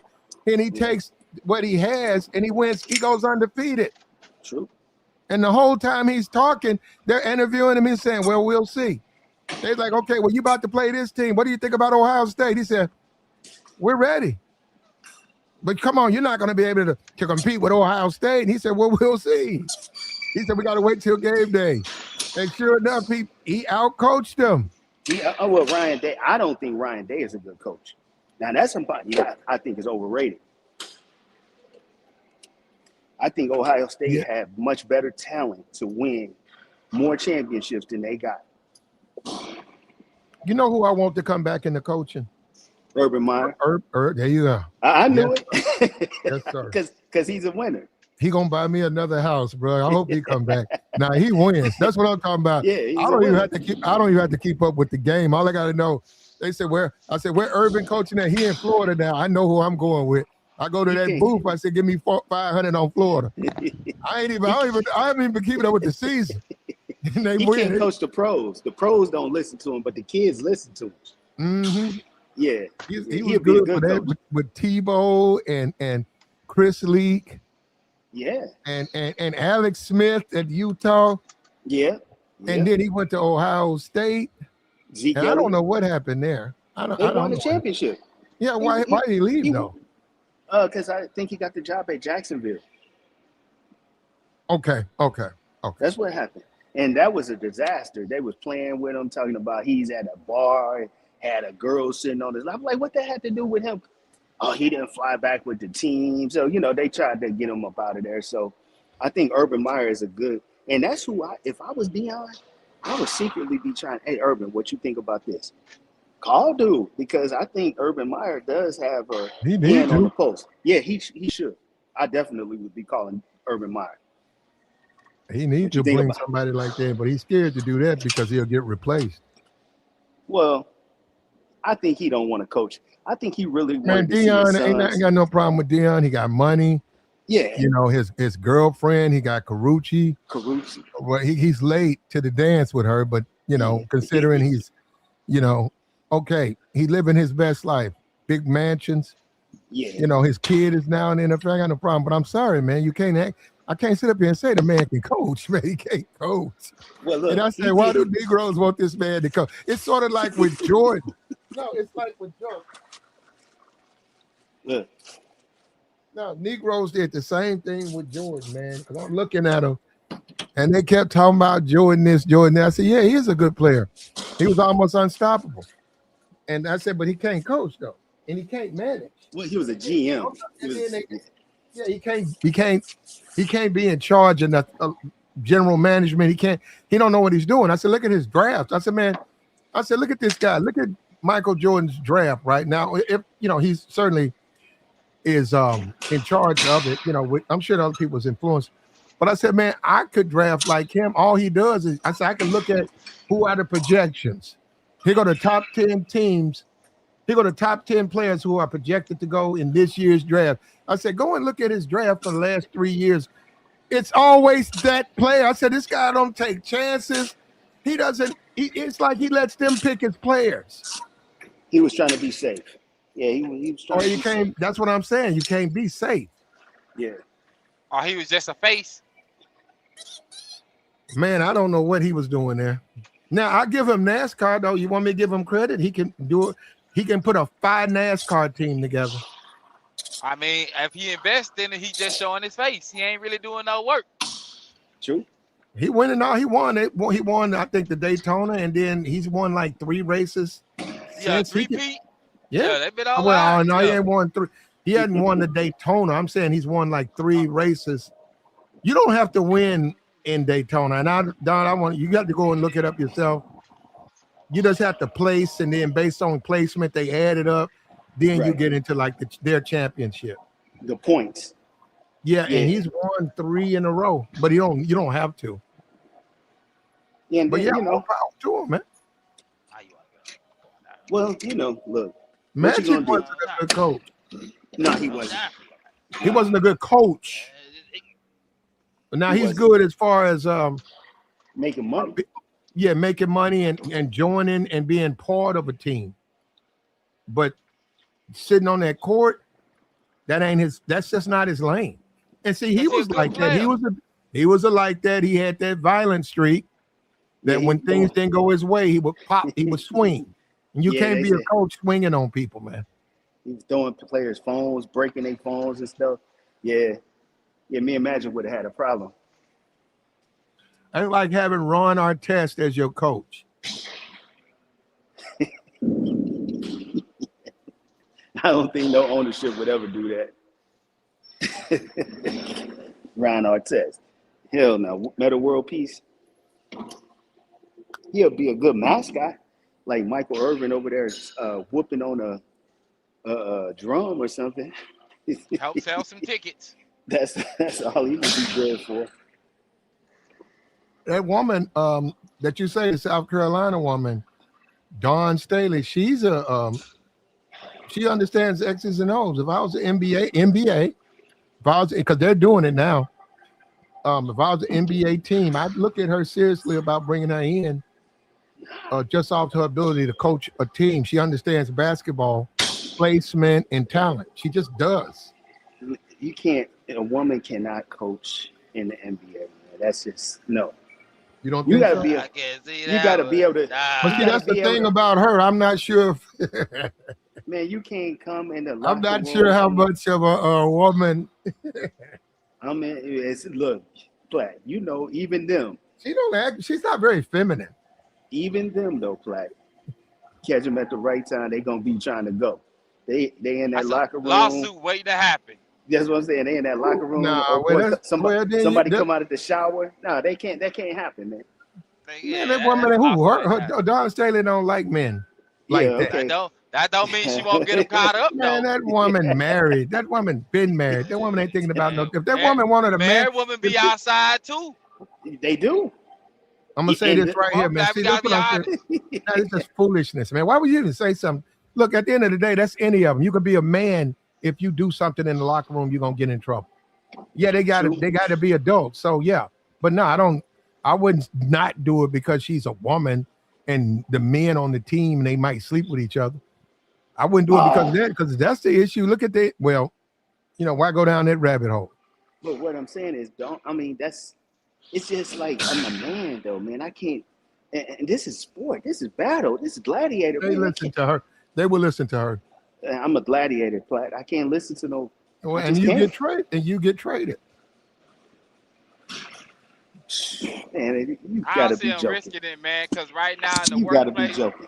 The way they talking about how it's uncomfortable for men because the way they are and productivity because women are around. I mean, it's a real thing. It's being talked about. Staley, we just okay. Hey, look, hey, Platt. Well, sometimes she's at South Carolina, man. I don't know. She'll probably retire there, man. But I mean, I don't think you guys get it because I get it. Sometimes the Dawn coaches Staley, and the brother, Dawn Staley is a homosexual woman. I understand. That woman's been married for I don't even know how long. Who in the hell she goes to coach the Celtics is going to bother her? The woman, other than X's and O's, if she can't coach, then they get rid of her. But what if she knows how to use the talent? That stuff you're talking about, why would that even matter? And those are NBA players. Them dudes chasing thoughts. Them dudes out all in DMs and they chasing thoughts. Dawn Staley ain't no thought. They're not even going to get that woman like that. You're not listening to the whole implication. Sometimes men they're not interested in her. I'm not going there. I'm not going there. Saying that. Sometimes players and coaches get into it like real heated, cussing out each other. And what about it? If imagine that going left with Dawn Staley. Well, he'll be going to jail. No, most players ain't putting their hands. Most players ain't doing treacherous. Oh, you know what? You just saw her put a man in check. It's different, man. Y'all playing with her, man. Y'all playing with this woman. It's different, y'all playing with that woman. But that woman ain't gonna let no man disrespect her, man. What? Was she put her hands on him, or she was just talking to him crazy? She was just talking crazy. She was talking crazy. Well, now he started. Hold on. He started though. Yeah, if she was talking crazy, how come he's apologizing? Because he's been shamed publicly. Because he you know what I'm saying? Yeah. Well, she couldn't handle it. That woman ain't gonna let nobody talk to her. That woman ain't played that, she said some words, Platt. They wasn't throwing no hands, bro. It was Come a lot on, of man. people came out against Gino. Gino was getting publicly shamed for what he did. That's the reason why, everybody's barking on Gino. Because he was wrong. He was a sore loser. And the optics of him screaming on a woman like that, I don't care what you say, the optics of that. But you just said she couldn't handle it, though.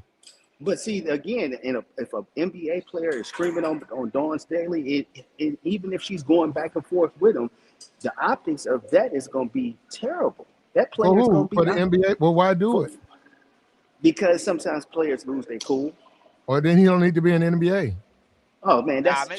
But people come lose on, their Flat. cool every day. Exactly. Okay, people lose their cool every day. Then if he's losing his cool, he doesn't deserve to be in the NBA. Man, but that you have to say that about everybody at every job. People lose their cool. Why? People get Why would frustrated I have to say that about everybody at every job? because Some that's the way people. it will work. Some people get No, frustrated. like he just said, every job's not on TV. That's So true. if you acting like that and it's on national TV, It and don't matter where you at. and you upset because you got benched and you start yelling and screaming, then they cut you or trade you. Yeah, that's true. That's what happens. Yeah, that would happen. If they But bench you because you can't make a layup and you done rimmed out about 3 times, yeah, then you want to scream at the coach. Come on, man. well, just think about this. Perhaps, say for instance, Dawn Staley is coaching Anthony Edwards, and she like, I need to talk to you. Come on out, and he just wave her off. Like, go on. You know, I see Well, star there's players other doing that all coaches the though, time. but there's other coaches. Yeah. So if he did that, she could call a timeout That's true. and she could send an assistant coach who will probably be an ex-NBA player like a Dwan Howard. Let him go do it. And I bet you when Dwan tell him, I bet you leave.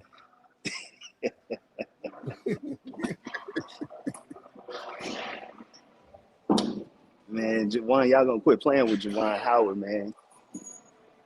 And you know what? Like, you talking all this stuff about Juwan Howard, about how he comported himself against that coach.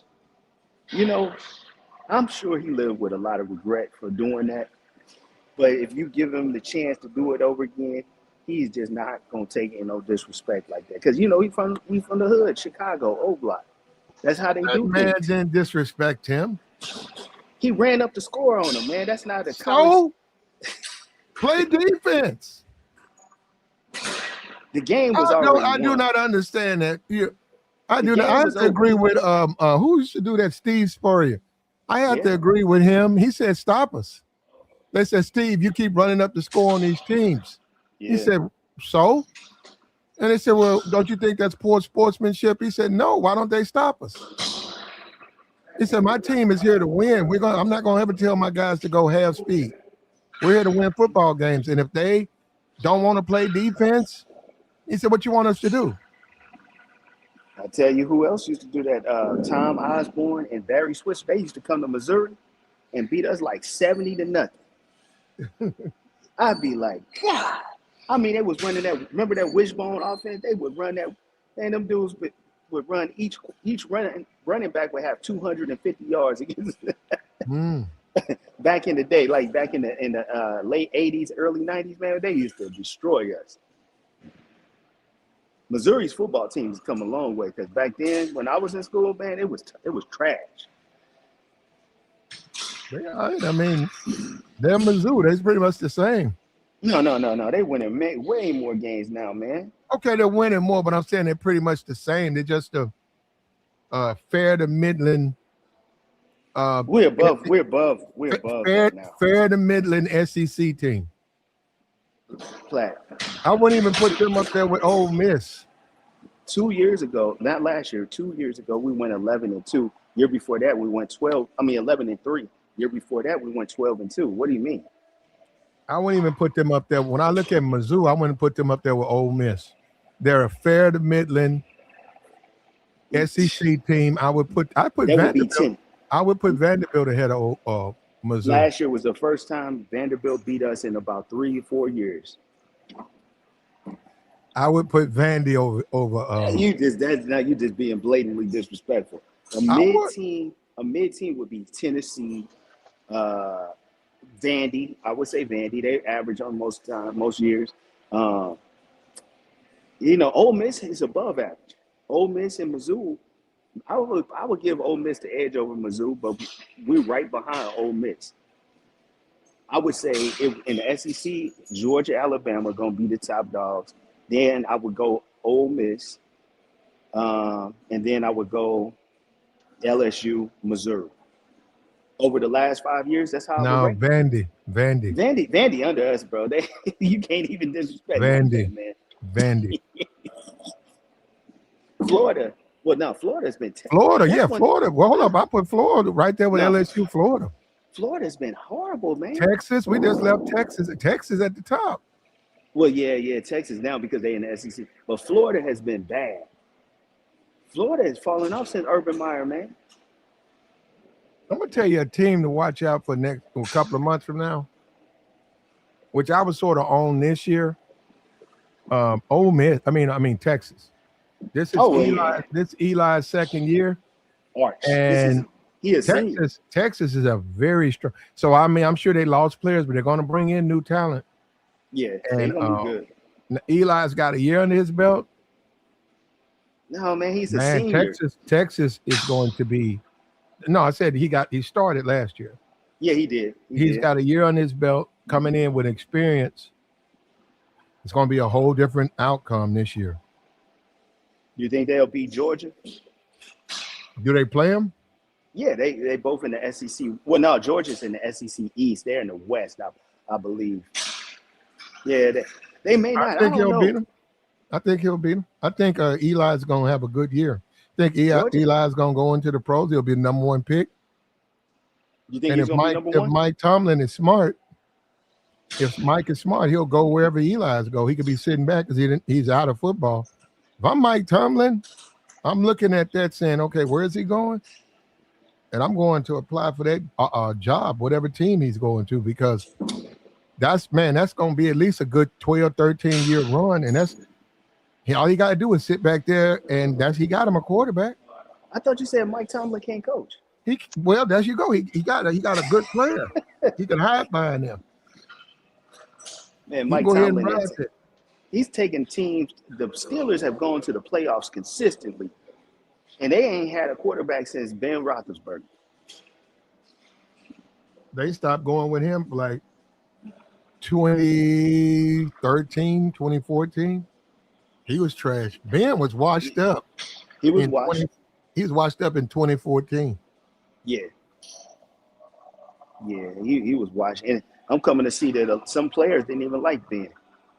There's a lot of players. A lot of players didn't like Ben. Yeah, they coming out talking trash about Ben now. Yeah, well, Mike T, he kept that whole ship going for all those years. Well, up until Antonio Brown, he did, but pretty much Antonio, when he fell out with Antonio, they got out in the press, which they was already doing bad, but he lost Antonio Brown. Then Ben was not passing the man the football. The man was wide open. They had these arguments where Ben, they should have got Ben out of there in 2015. Because that pretty much was the reason they lost Antonio Brown. Ryan Clark said that Antonio Brown just lost it when he got that big contract, though. He got beside himself. Antonio Brown and Ben fell out because Antonio would be open. Now, when you say the T.O. situation, like a T.O. used to do that, right? Scream when he didn't get the football. Right. Okay, go look at the film. It wasn't Antonio just making stuff up. Antonio, they would split that defense. Antonio would be wide open, running down the field with his arm up, and Ben would turn around and throw the ball to the running back. And Antonio was saying, hey, I know he saw me. But he don't want me. He don't want to throw me the football because he's mad. They had an argument. He don't want to throw me the football. So, and then Mike let that get out of control. Mike should have benched Ben for not saying, hey, if these guys are open, you got to throw the football. But Mike let him get away with it. The Rooneys would have fired Mike Tomlin. Remember, the Rooneys covered up for Ben Roethlisberger twice, bro. So we're not talking about that. We're talking about on the field. That's what I know. They love Ben Roethlisberger. The ownership loved him. So if Mike Tomlin, there you go, and that's why. And Mike was weak. He was stuck between a rock and a hard place because I don't think the ownership would have backed him benching. I don't like Ben Roethlisberger. Bench him, but he could have bought it up to him.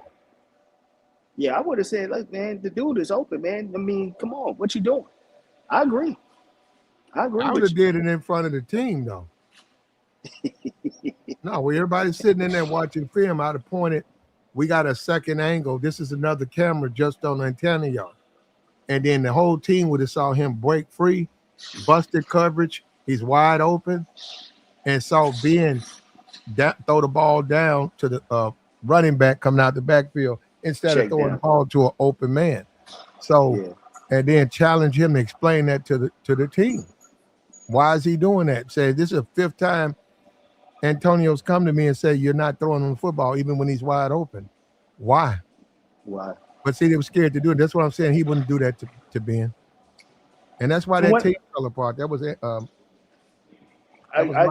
From what I'm understanding, Platt, these NFL quarterbacks, once they get to a certain status, they almost like gods in the locker room. Like the coaches be straight up scared to say stuff to them.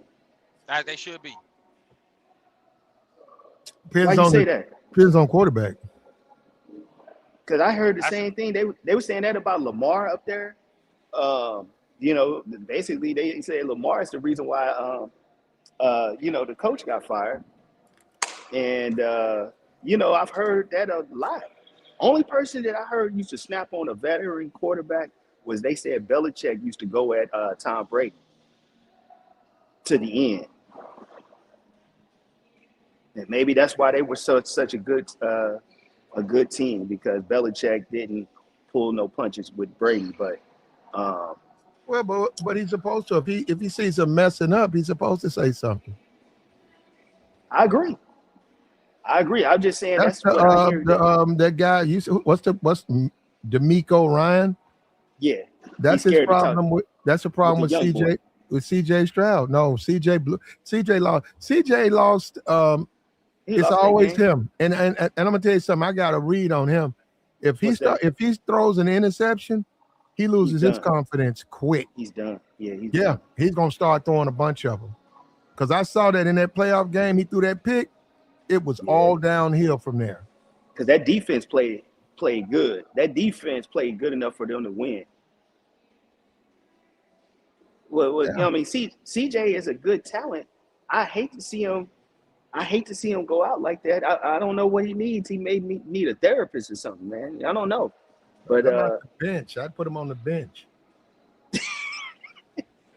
He's more talented than the second string dude. Well, you could bring in somebody though. Just because you bring in a backup quarterback, right? Like conventional wisdom, right? Like with Peyton Manning. You don't bring in a backup that could challenge him. You bring in a golf buddy. That's what you bring in. You bring a guy that when we go during the season, we're in Seattle, you want to do a couple of rounds, you bring in the backup quarterback. He's a good golfer. Him and Peyton go off and play golf. And basically Peyton, you know, watches film, goes to play, everything's fine. But when you got a CJ Stroud, you got to bring in competition to let him know that he's got to stay focused. I see what you're saying. Yeah, so you can't really do him like you can't let him feel comfortable because he'll lose focus and then he'll start turning the ball over. Well, why did they get Kyler Murray then? They should have brought in Kyler Murray. Who's got him? He's still on the market, right? Minnesota picked. Minnesota got Kyler Murray? Yeah, Minnesota got Kyler for JJ, because JJ McCarthy, I don't think it's the deal. He's not the answer up there. Yeah, I don't even understand why they thought that would be. He was trash. He won the national championship with Michigan, so they thought he was the goods. Yeah, but he wasn't a good quarterback. I agree. That was their running backs, right? Yeah, running back, Mike Hartnell. But, you know, Jim Harbaugh has a way of making average quarterbacks besides Alex Smith look good. Because he did the same thing with Kaepernick. Kaepernick couldn't throw the ball. Oops, did I say that? He couldn't throw the ball. He had no touch on the ball. He's throwing fastballs all the time.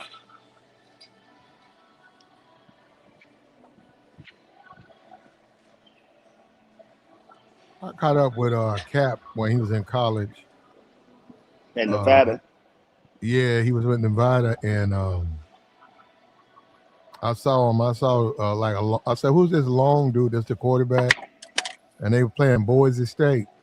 Mm-hmm. And I think Boise State was 22, 23-point favorites. And I think at the time Nevada was like they was like 5-1.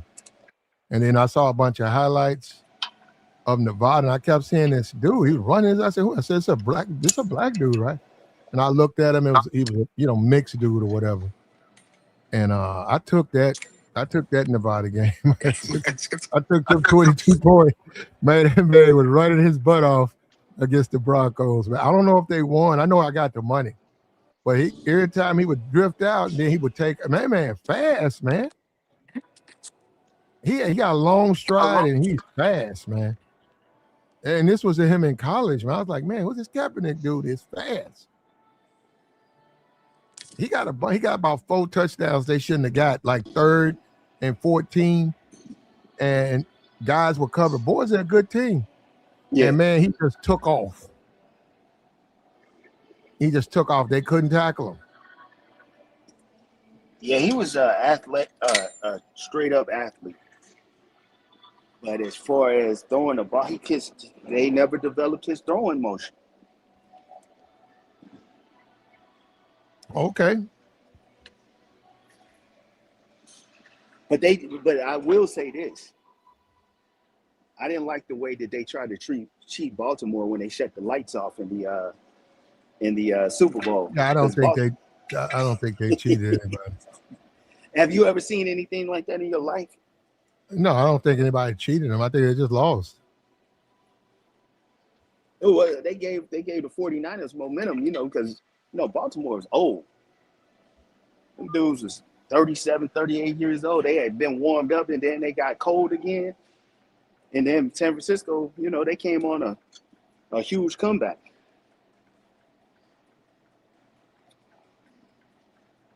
That was Ray Lewis's last dance. But yeah, man, hey, I'm gonna get on off here. I'm glad that they got the soldier. Maybe that's some good momentum for the president. Maybe he can ride this new momentum. Hopefully, man. Hopefully, he'll respect human life more now that he saved this guy.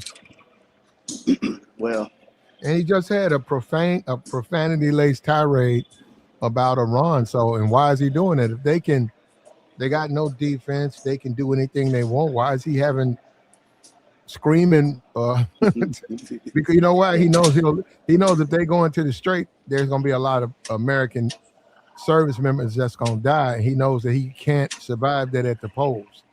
So that's why he's mad. They shooting down our jets like crazy. Yeah, it's not good. Yep. All right, then, Platt, man. I'll holler at you. Have a good one, man. What's up with you, Tabor? Man, just hearing the conversation. Heard you was talking about earlier. Y'all got on sports, so just fall back. I know a little something, but don't know nothing at the same time. We saved a brother, man. We saved the hostage. It was two. There was hostages. I thought well, no, you said my fault. about The pilot. Yeah, you say they was hiding out, so they won't get caught. He had to. Of course. He climbed up to a ridge, and he was injured. So he did this injured, man. He managed to find a place where he could, duck out for a while. He put on his beacon, and they found his signal, and then they found him. As he should, man. Survive, especially after something like that. I mean, I ain't gonna say he ain't built for the ground, but he's more valuable in the sky. And whatever happened, he was lucky to survive. Man, I know I was going back and forth with some people in the comments, man. Like, I don't know what people really expecting from this situation. And I know you be talking about the soldiers. I see how you do it with the soldiers, right? Like the race don't matter. It's just you was a former soldier, so you just looking out for your own type within the conversation. But like within the comments, people was just talking about we don't know why we there, and I know you speak about it too, and I always come down for money with America. I know I speak about it too, but Trump is a money dude. he always been like that. Even when he was on TV, no matter how crazy he was, you know, he was still just he was just this person that just made headlines because of what he did, like the shock value type dude. So you know what I'm saying? I hope the war don't go on too long. I'm watching these prices out here as a driver. I know what I ain't hauling. I know for these prices to be what they are, this tissue that I'm hauling is extremely expensive. So it ain't gonna be cheap because these prices out here, they gotta that somewhere gotta offset. Somebody gotta eat something, man.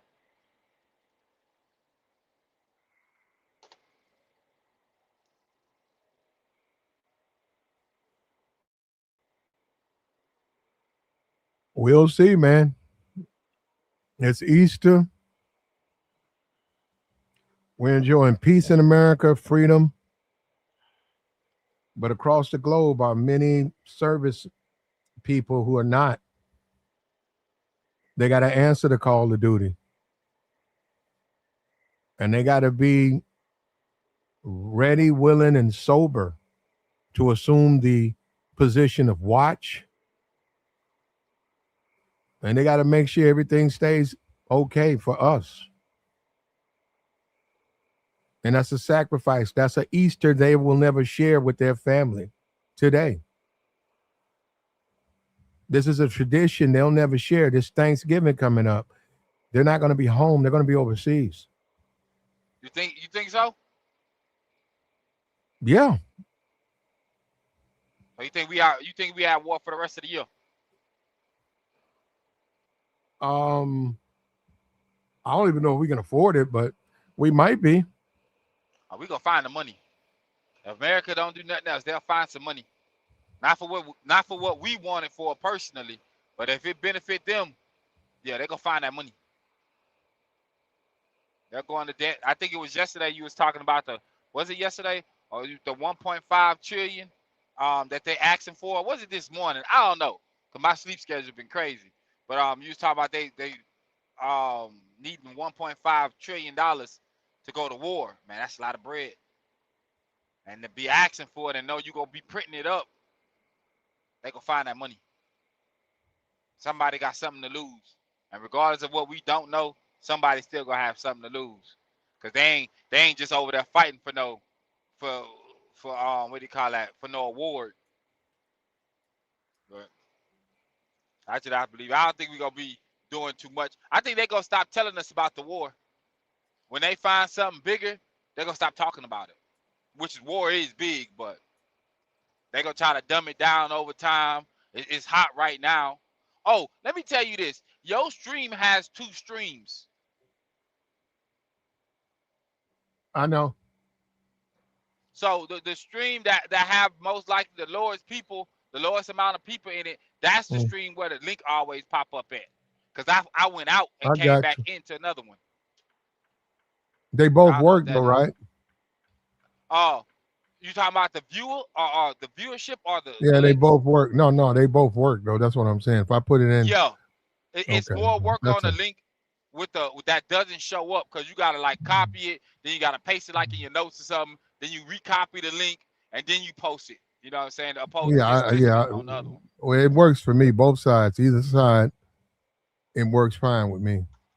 Yeah, why does it do a dual stream? Do you know? Because you're the only person like that. No, I'm not.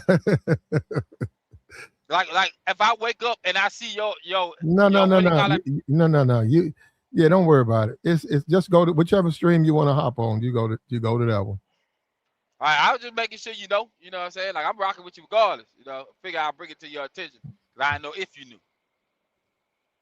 That's YouTube. YouTube wants you to stream this way and the cell phone way. That's YouTube. Oh, you do it. Oh, because it's long form. They offer you an option to do both. Oh, You could do one or you could do both. that You makes could pick sense. you could pick one or you could do both And that's through StreamYard, but linked through YouTube. through YouTube. That's a bet, man. That's a bet. I learned something today. But at the end of the day, we rescued our pilot, we brought him home, and we pray for our troops. And we think about the troops who are overseas on foreign soil, and they're giving up their youth, and they've sacrificed their freedom so that we can sit here and have this live stream right here. See, this is proof. This link works. This guy right here, you see this? Tough guy. Yeah. That's proof that link works. I don't know I think they were just trolling. No, the other one didn't. I had to go through a few of them to see which one worked. Actually, Oh, I I'm don't telling know. you, So it's the that same one. process, I don't the know why they process I didn't work. told you it is was the why it last. is. I think it was the last one, the last StreamYard link. It should work. Maybe I'm not sure. I clicked on a couple of them though. Wow, I don't know. Yeah, one was sending me to some weird ass. I don't know. I just figured it was the wrong one, so I just tried the other ones that you put in there. Just tell them to try every one. I think he gone, man. I ain't seen him in a minute. But I was trying to. Uh, I wanted to hear his take on what he was talking about because you know they get in the comments, they talk all day. Him and another chick was going against each other. I think Archie okay. and Angela or something like that. But you know, they What we never really talking stick about, around. Platt? You talking about the dude that got shot down that they looking for? Yeah, no, they found him. Oh, they found him? They rescued him. Yeah. Oh, thank God. Because you know they was about to torture that nigga. He Uh, knew that. we hope not. We hope not. But America found him. So, Well, thank God. I know he happy. well, Some yeah, hope for Easter. I'd want to get out of Iran. I'd want to get out of a foreign country if I was injured. Especially when you got shot down. Yeah. He got shot down, so it ain't like he in great graces with them, or he in bad territory. Yeah, he's No their enemy. food, no water. You're injured. You're bleeding, and you got to hide from the enemy who's looking for you. You got to be quiet. You got hmm scorpions and ants and bugs. Trying to sleep is gonna be But crazy. once you go through that type of training, they teach them all of that survival skills and all that. It's just that pilots don't usually have to go through that because you know they get to fly back home. But they do go through training just in case you get shot down or something. You got to be aware of that. That comes with the territory. That comes with the job. If you are flying a plane and you're a pilot and you have the eject button, that means you're gonna be in their land. Yeah. I mean, you know, ain't no way you can get out of that. So you're gonna have to either be a prisoner of war. I mean, that's what you're gonna be anyway. Because even if you tell them everything you know, they still gonna kill you, Hmm. and it don't even matter. And because one little person and what they know, they ain't got shit to do with nothing. So Tough basically, guy. Tough guy. We got to work on oh yeah, I know. I do got to work on it. I'm trying. My bad. You'll say that and then you'll do it again. Well, I don't mean to do it though. I think Yeah, that's where we get that's it messed up. irrelevant though, man. You can't. How about the word can't? You can't do it, man. Okay. It's So every Easter, time I get brother. on your channel, no, every time I get on your It's channel, I'm gonna Easter. Hold just, up. no, It's wait, I'm gonna just keep it. Can you let me finish? I'm gonna just keep in mind that you like to run your channel like CNN, and so the times that you using profanity and saying stuff crazy, I'm gonna come up here and do the same thing. But other than that, I'm gonna respect your wishes. But I have heard you speak like that, and even it's worse. Easter Sunday, man. Okay, It's well, Easter you can try to. Sunday. I'm just saying, you can try to justify that you No, I'm be saying, doing it. It's your channel, though. can you can you suspend it for one day? It's Easter Sunday. Can you Okay, not so drop are we F talking about bombs? church stuff, or what are we doing? We talking about Easter? We talking about church? We talking about God? I mean, what? Yeah, we Is that talking what about you? God. We talking about God today. Okay. Well, you should.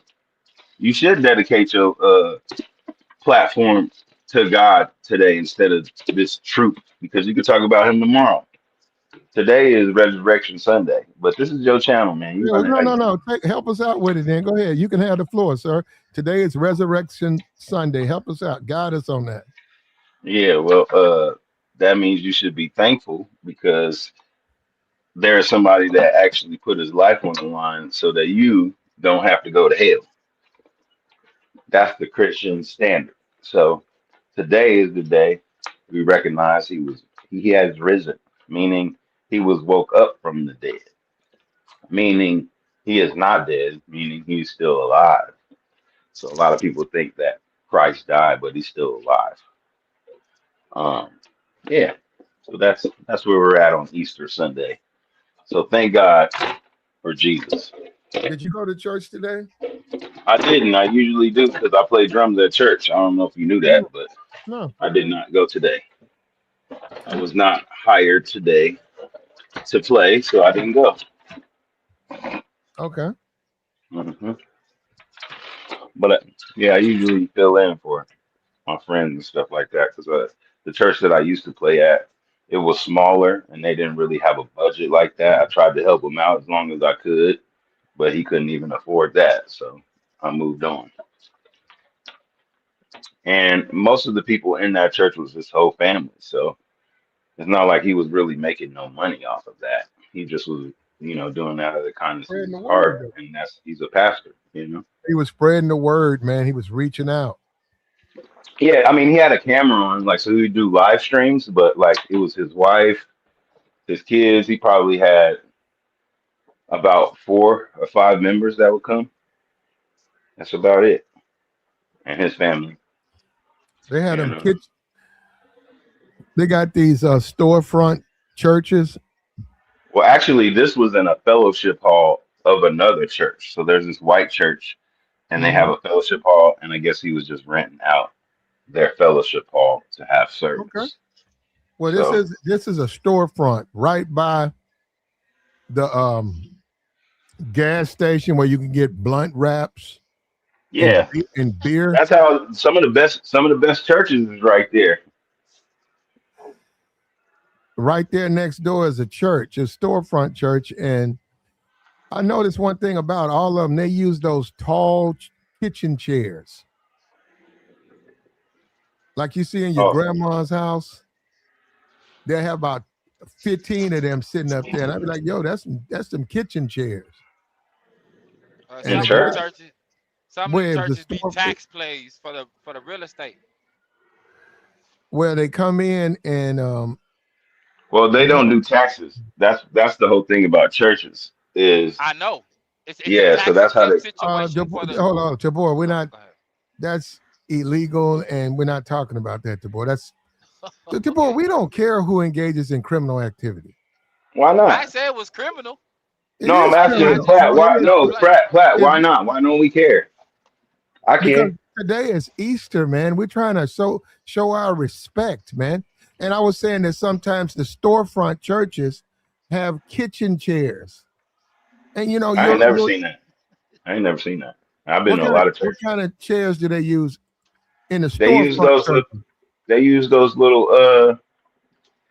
the little fold ups or the church kit the cushions the church cushions. They kind of like stack on each other. That's how they usually do it. Like even the church I was at, they had like lunch tables, chairs, the little folders. You know what I'm saying? You fold them Oh, up. you're talking about, yeah. What about Yeah, picnic chairs? It's a picnic picnic chair. chairs. You ever seen a picnic chair? You know that white chair? Oh yeah, I seen them. Plastic You white talking about like chairs. the you talking about the Oh, little outside white Yeah. plastic chair, Uh lawn chair? yeah. You seen I a ain't never church seen with that in church. I ain't uh, never seen that. I picnic. seen them Hey, bro, aluminum, them aluminum gray or not gray but brown, them brown aluminum yeah, the uh-huh. fold ones up they use in chairs. Yeah. wrestling. Yeah, I see those. I seen those. And you No, don't want to bro. sit in you don't want to sit in those for a whole hour, nigga. But But they got smart in church. They started making them soft seats now. So yeah, if you go to church, they have the cushions on them, and if you they if you connect to one another. So like yeah, if you have them side by side, they'll connect. if you broke, if you broke, you can get a picnic chair at Dollar General. A picnic chair run you probably $7.99. You trying to furnish your church out? You got a little storefront church. You trying to furnish it for less than $150. You got about 14, 15 chairs. And then you got you could put your little podium up, and then that's all you need, man. That's No, all you you gotta have need. the music, you gotta have keyboards, You drums, gotta you have no gotta have music. You just gotta have you gotta have some speakers in there. You can go get you some speakers. a PA You, speaker, yeah. well, you can go to the pawn shop and get you speakers. If they have them. I mean that's if somebody pawned them and they have them for sale. Yeah, That's they got usually that. what's in the pawn shop is what Yeah, somebody brought there. yeah. You get you a mixer and a mic, and you But ready, not man. You all got pawn shops have all that shit. You might have to well, go to find yeah, one. you're right. But Or I'm saying stuff, excuse me. you got picnic chairs. You got you rent a place out. They charge you say $450 a month, and then you do service, man. You be on there preaching. That's what you should do, Platt. You think I need to get the picnic chairs? No, I think you need to start your church. You gonna come? No, I mean, if you take it serious and you really be a pastor, I think you would be you have a good head on your shoulders, man. You seem You, like you gonna let me you pull seem the? like you seem like you still appreciate love. You got that old school mentality of how like women should be, and not that that's how they are, but you still got that idea. You also Somebody want to hear it. yeah. So You gonna let me? You gonna let me he got a good exercise? outlook on life. I think you You gonna do. let me But exercise the demons out of you? no, I don't know. Trust you. I don't know what type of demons you got, nigga. Talking about demons I got. What kind of demons you got? Bro, we have a bunch of people in them picnic chairs, bro. I go and get, What would your message be, I go Platt? and get that peanut oil. I go What right would be down your there. I message? go right to Kroger, get that little half a gallon of peanut oil. It's not I peanut, it's tell 'em, olive oil. no, they got peanut oil. I'll say I don't He want no old school, so it's canola. peanut. I don't want no canola oil. I want peanut oil. I get that peanut oil. I pour that on my hand, and I just lay, bam! I hit you across the forehead with that wet peanut oil and say, "I'm trying to save this man's got a demon in him." Not No, with the you pop gotta use off. blessed oil is olive oil, sir. You gotta use olive oil. It's not peanut oil, food. Olive oil. And olive oil is actually the oil that's the best oil that you should be using or cooking with. Unless it's deep fried food, I'm not cooking though. I'm trying to get the demons out of you. then you need to use olive oil. Olive oil is what you're Well, supposed maybe to in use. about 10 years, I'm trying to jump my church off. So right now I got picnic chairs and peanut oil. So what are you preaching? Like the prosperity preacher, or are you doing like the word, like Old Testament, New Testament? That's What am I preaching? yeah. What would you be preaching? Yeah, I'm gonna be Prosperity. I'm gonna be Old Testament. Prosperity, where is it though? That's what you do Yeah. in your church. You I'm gonna said be Old Testament. Look, Old yeah. Testament is gangster. Yeah. You don't want to I teach know. the Old Testament, nigga. How come I don't want? How Ain't come I nobody go? gonna want to adhere to that shit because it's old. They come if they see me pulling demons out of you. No, you gonna be killing goats and shit. Like that's the old school shit. Is like Here killing we go. goats, sacrifice. My bad, my bad. But yeah, you know what I'm trying to say, Platt.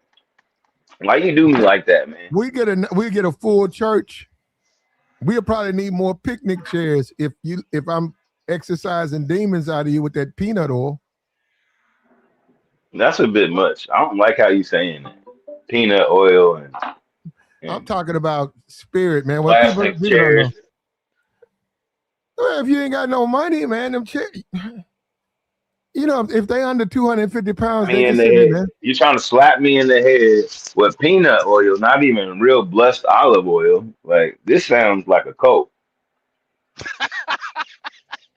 This sounds like a church I ain't trying to go to. I ain't That going. sound like a cult. We're gonna be putting it Nah, on live. We're gonna live stream it though. no, I'm straight. You can reach more people with the live stream instead of having the Mhm. building. You can start preaching from your highs and really come up. Man, we in a good time. I ain't gonna hold you. We in a good time. Yeah, people have followings and they don't even have a church, so it's not like you need a building. Hmm. All you gotta do is just turn on the camera every Sunday morning and have church if you want to do it like that, and then have people get their donations through Cash And App. they be faithful.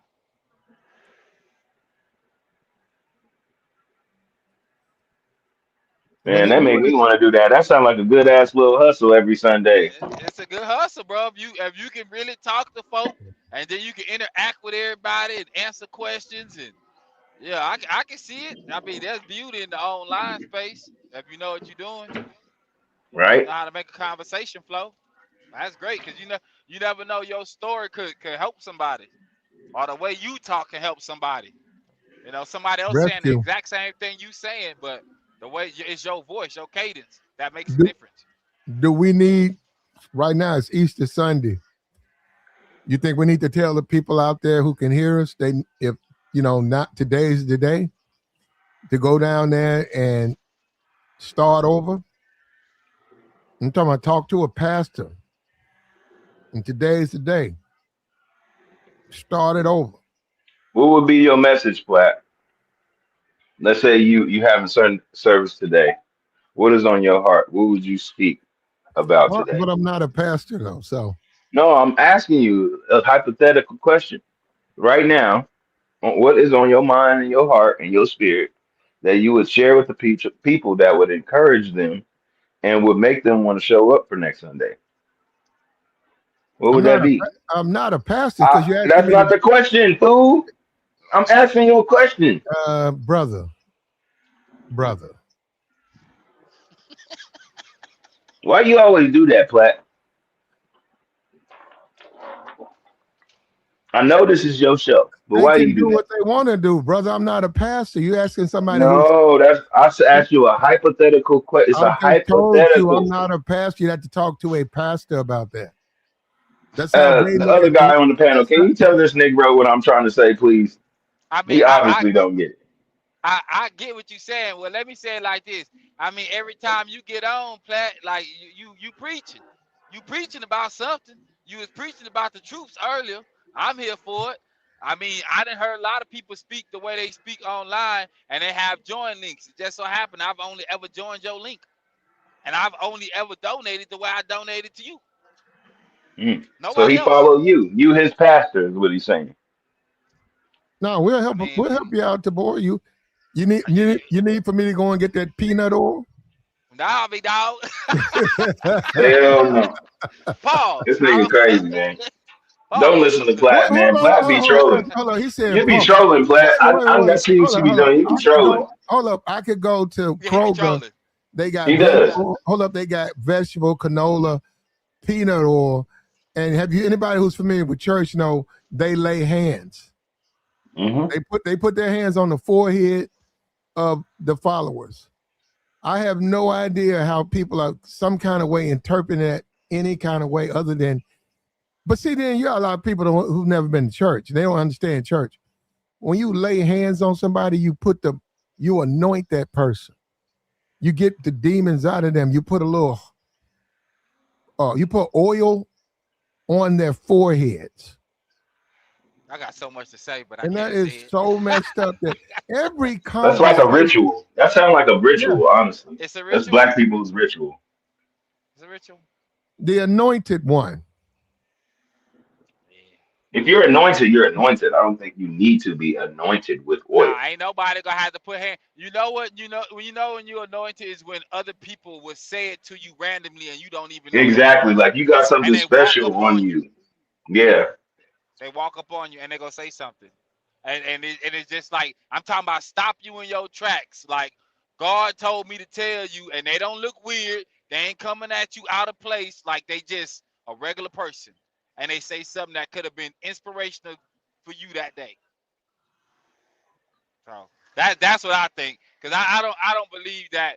Like I I don't believe a person got to give me the word to give me good words.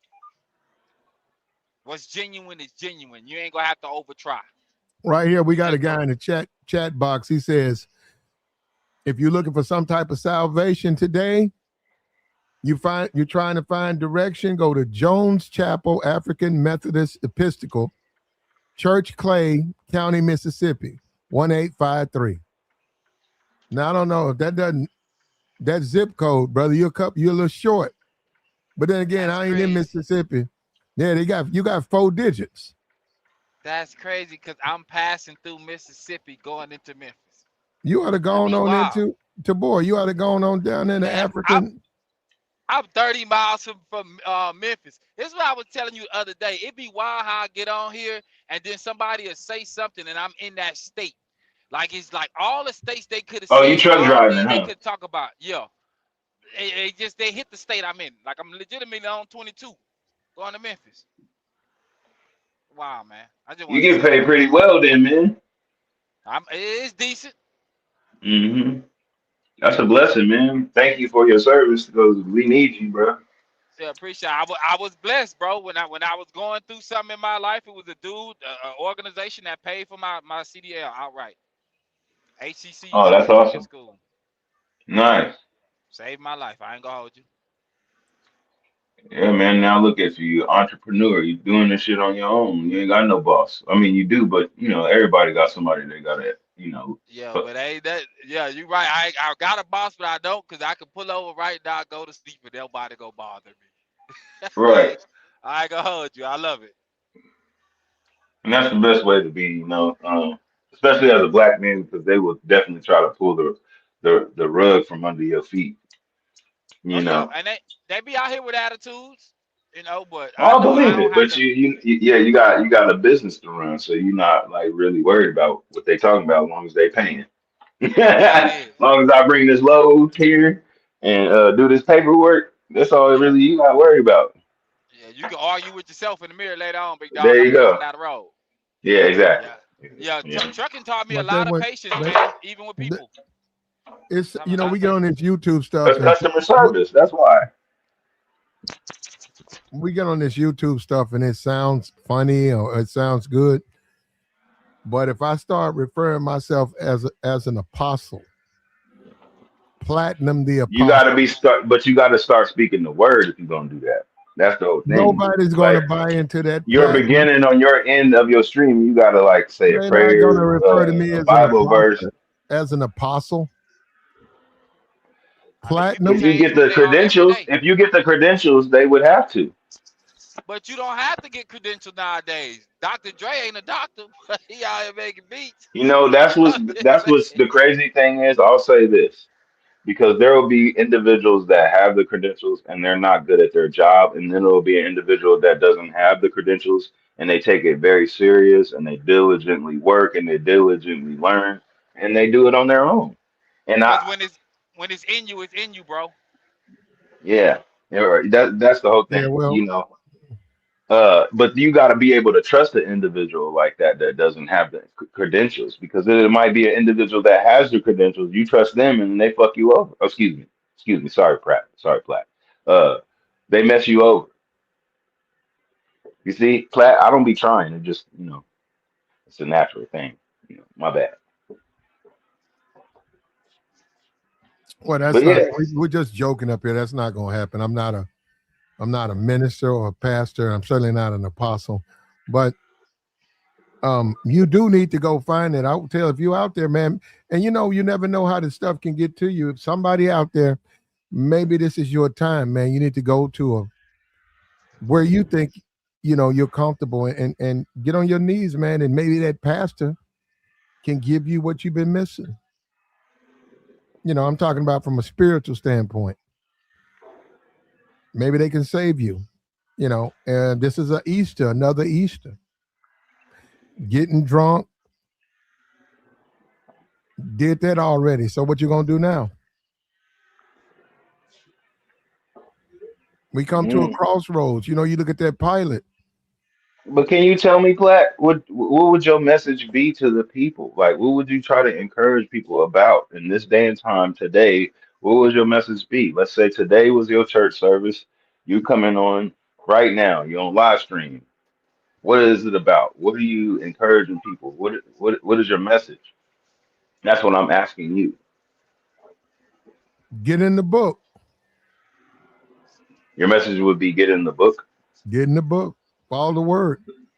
the Bible. Yep. Okay. So your message would be to study. Get in the book. You got to practice it. Don't just read it. Do it. Bible verse referring to studying. Okay. Study it. Live it. There ain't nothing out there.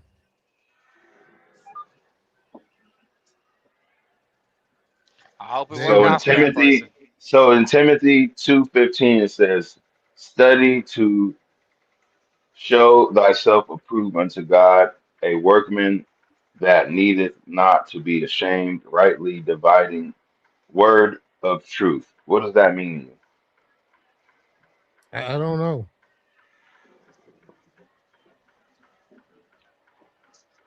I think it means to do your due diligence because it also says in the Word of God, "And all thy gettings get understanding." And I think that that's what a lot of people have nowadays is a misunderstanding. And if you don't agree with somebody, it's like you get canceled, or it's like no room for you guys to coexist or interact. And it's like they want everybody to think one way, and if you don't think that way, then you like outcast or shunned out. But I think that the world would be boring if everybody thought and talked and did everything the same way. There would be no diversity. Yeah, a lot of things wouldn't have been invented. It would be a certain way. It wouldn't be on YouTube if the dudes that started it thought a certain way. So I don't know, man. I think it's pros and cons to everything. I think perception For sure. is everything. I think how you grow up is the way you are going to think. If you think about it this way, we grew up in America at this time. We could have grew up anywhere else in the world at this time and still thought very differently because there's people right now that don't have cell phones that still live an indigenous or uh, island type of lifestyle. You know, there's cultures that don't have phones, cultures out there that are still doing things in a more primitive way. Amish people. Not even them because they starting to come around now. Man, I see so many, especially in Indiana, so many of the little buggies, man, in Ohio. We gotta pull Hmm. over, and man, that's crazy. I don't understand. And it be cold outside, but that's their thing. Do you? Yeah, I'm happy to Well, be if you alive in the time condition we in. that they're conditioned that way though. You know how like we might think it's cold, but if you let's say you've been training, and you've been lifting hella pounds, and so you go and squat 500 pounds on somebody, you know what I'm saying, and they videotape it, that's not everybody's not squatting 500 pounds. Yeah, This individual that did that is conditioned to do that. You know what I'm saying? When you yeah. are repetitive in that type of practice, that's what you're gonna do. I mean, I get it. I used to have to I used to have to deliver milk out of Indianapolis, go to Ohio, Kentucky, and all those places. I just seen them, and I remember one day I was in a Kroger's, and there's this little girl and this little dude, like they were staring at me, and the lady that I was delivering to, she was like, "Yeah, they don't see black people too often. That's why they looking at you like that." Yeah, I already know. I already know, bro. So it's like you gotta be aware. Let people be. You ain't gotta disturb people' peace. You just let them rock how they rock, man. It's a blessing. What do you? It's Go ahead. My bad. No, I would actually was just asking you a question. Like, what is the culture of truck driving taught you, uh, just in general about people and products? Be patient. The biggest lesson I've learned is be patient. Like and that's from the traffic that I may come across, the construction people in cars, we call them four wheelers. When you deal with people and you delivering, you don't know what people going through. You don't know, like, as far as their day goes, the logistics of unloading product. So it seemed like to you it may only take 20 minutes to unload, but they gotta count it a certain way. Like it's just people. It's how to deal with people. Like I'm way more calm now than I was before when I got in trucking. Like I'm calm with Mm. everybody. I even like I give everybody a level of grace that based on the way I look, you wouldn't think I would give you grace. So you have a certain element of understanding, Yeah, now I do. Now right? I do. And And then my so bad. whatever you're not privy to, how is it that you can act in that way if you don't have that experience or that wisdom? You talking about if I was telling somebody? Yeah, because a lot of people don't really might not have that experience or that type of I see what you're saying. knowledge. You know what I'm So saying? So if they might conduct themselves differently without that knowledge, without that experience, without that wisdom, right? So I would tell anybody, it's a universal word. Just be cool and listen to understand, not to respond, but to understand. Because the person that's talking to you, they're trying to make a point to you, so you could understand how they see it. And now you Right. can go left, but it can make it Perception. harder on you. That's what I was talking You about, perception. Yeah, it can be harder on you when it can be easy based on the fact that, like, just do it his way. It's like your boss at a job. Just do it his way. And if it don't work out, then you know who to blame. But for the most part, you know an easier way to do it. I So just be cool. is perception reality? It depends on who you asking. For me, no. In some cases, but in Platt, other cases, I want to know from Platt, is perception reality to you, Platt? Not really, no. I mean, you have to find out. What do you mean? Can you elaborate? You got to find out. I mean, you have a perception that something's going on or something, and you got to go find out if you're right or wrong. You can be wrong. That's true. Y'all remember that case of that girl that said that she got kidnapped and then come bruh, to find out she lied about it? with the baby on the side of the road. Yeah. Yeah, I ain't gonna even lie. It just didn't even make sense. Cause it don't be out here, bro. I done been on these streets. Like, I be outside driving, and there's never a woman on the side of the road where you don't see somebody stopping. And if things going left, people go stop, bro. And there are all Yeah, kind of people stop reasons when accidents happen. People help people all the time. I've seen all the that time. so many times. If people crash, I've seen like three crashes right in front of me, and people will like hop out the car to try to help. You know what I mean?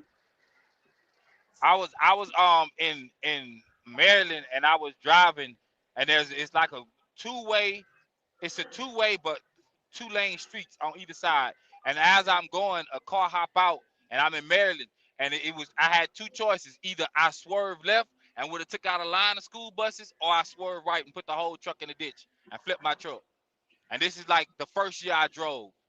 So when the lawman pulled over, it was already people there checking up on me. You feel what I'm saying? Like, none of these people look like me. I'm gonna say it just like that. As far as my Hmm. race goes, they was just Right. checking on me. to see if I was all right. And when the lawman came, he was like, "We ain't gonna write your ticket because this is a bad area. We happy you didn't take out the school buses." Like, you Wow. know what I'm saying? So it's a I'm from the South, so I could have looked at everybody like they ain't trying to look out, or they wouldn't look out or understand, but that wouldn't be true. Right. And that's firsthand experience. So that's more of me being patient, like, you know what I'm saying? Because that could have went left, bro.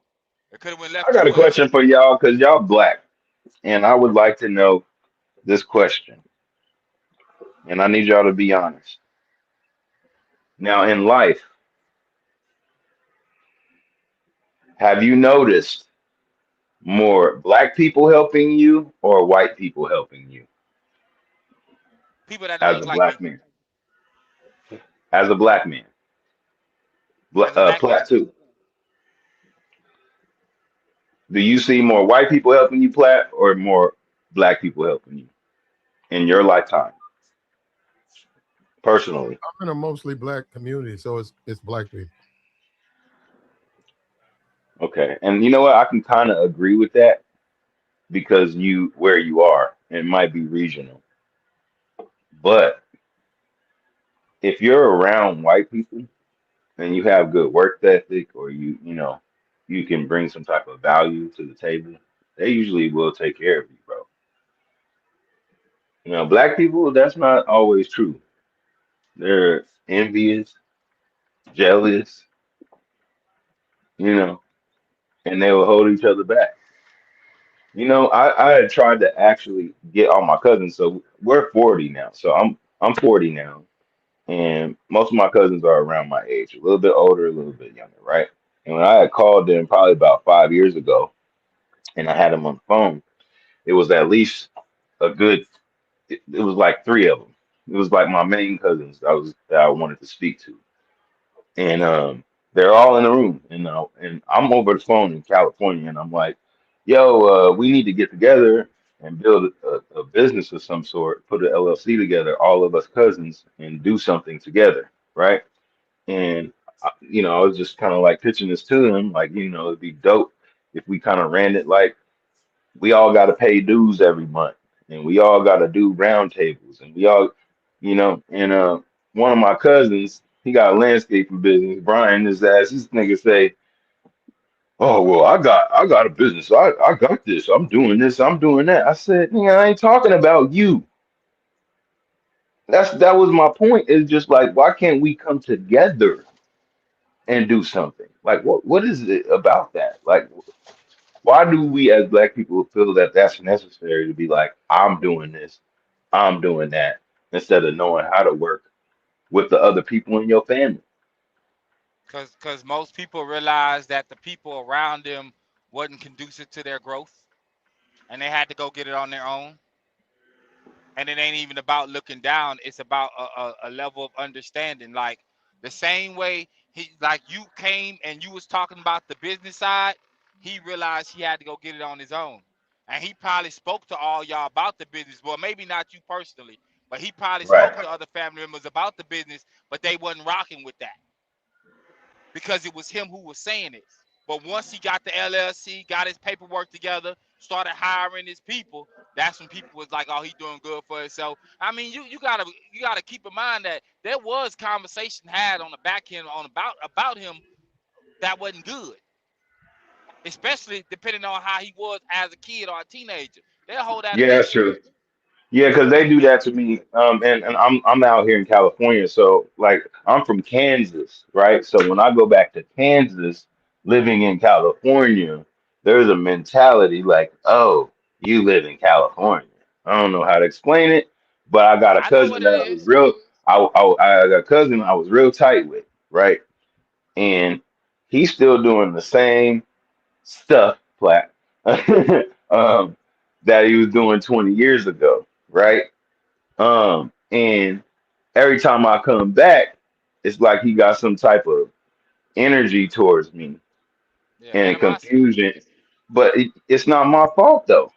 You chose the life you chose, bro. Like, you know what I mean? And my life is not yours. So what are you so mad about your situation over mine and you don't even know what I go through? Because you figured it out. People be Well, I mad at you figured because you out figured it out. I figured Yeah, out to leave because there ain't shit there, and it's I've always felt like a big fish in a small pond out there because I was ended up either gonna hurt somebody or hurt me over women because it's small, and we so sharing the an same boat. individual like me, I've had just about all of them, right, and then after all of them, then it'd be like girlfriends and wives and shit like that be coming after you, right? And so niggas don't like that. So I was just like, all right, I'm a dip, you know. So when my mom was like, "Hey man, come to Cali," I was like, "Yeah, yeah, I'm down." But living with my mom was never a good situation. So when I came out here, that's a whole nother thing. So he don't even understand the dynamic of how I was living out here and how hard it is out here. You know what I'm saying? Yeah, they And tell then them that I every and then day, I'm bro. starting to and then I'm starting to do. I was doing my music because I've been a professional musician since I was 15. So that's a whole nother thing. You know. But it's just like, hey man, you could have been a bat because he was dope at basketball. He just want to sell weed and sell cars. And I mean, he 1 year older than me. I mean, he like 42. I mean, you ain't really. And then if he fall off, he can go live in his mom's basement. I live far, hell of far away from family. I can't fall off. You feel me? Yeah, that's where I'm at. That's why I be out on the road when I'm on the road. I mean, Yeah, man. some people when you figure it out, man, is one of them things. It's not just you figuring it out; it's you sticking to it. Cause everybody know you going through something, and they Yeah. probably heard some back end things about you, and you doing bad, this, that, and the third. But when you come around, you don't look like you was doing Right. bad. Exactly. Exactly. Yeah, And I always I'm got that, on the bro. new polos. I mean, but that's the whole thing. It's a vacation, so you want to wear your best clothes. You've been working. You've been, you know what I'm saying. So that's what the thing. And when I come, I'm not trying to stunt. I'm just chilling. Like it's good to be around family. I got, you know what I'm saying. Like I don't know, you know. That But he always be tripping, bro. Like I'm like, man, like we always get into it, and it's just like you be trying to son me, little bro me, but it's something about me that you admire or something, nigga. Nah, Like they it's I'm obvious. telling you, bro. I'm in the situation that you in. Like when I go home, bro, I got clothes and shoes that I done bought 2 years ago, and I don't wear it. So when you And it's see just it, old, it look yeah. brand new. I mean, it's old, Yeah. but it's brand new Right, to you. right, You know what I'm right. Because saying? it And just sits so, in the closet. yeah, exactly. And people hate that, bro, because you remind them of what they're not. And if you go be in town for But a what do couple I got to days, do with that though? That's what I'm saying. Like, I'm nigga, that's a personal thing. You don't. Why are you doing that to me though? That's what I'm saying about black people. We drag each other down, bro. And it's not like an upliftment. You know what I'm saying? yeah, but you can't expect everybody to uplift you, bro. Yeah, I I'm mean, being I've honest with definitely you. learned that lesson of you can't expect people to be how you are. Trust Yeah, me, I know that one. and you I've can I've go learned around that them lesson plenty of and you times can over. go around them and like big them up and give them some good information. And it ain't that what you ain't telling them. It ain't what you telling them ain't true. It's that it's coming from you. And that's They how I don't like felt when that. I was talking to my cousins because it was just like, oh, nigga, you in Cali, so you probably got that mentality of just like go, go, go. It's different out there, but we're here, it's slow. All that shit ain't popping here, and it's just like, actually, it is.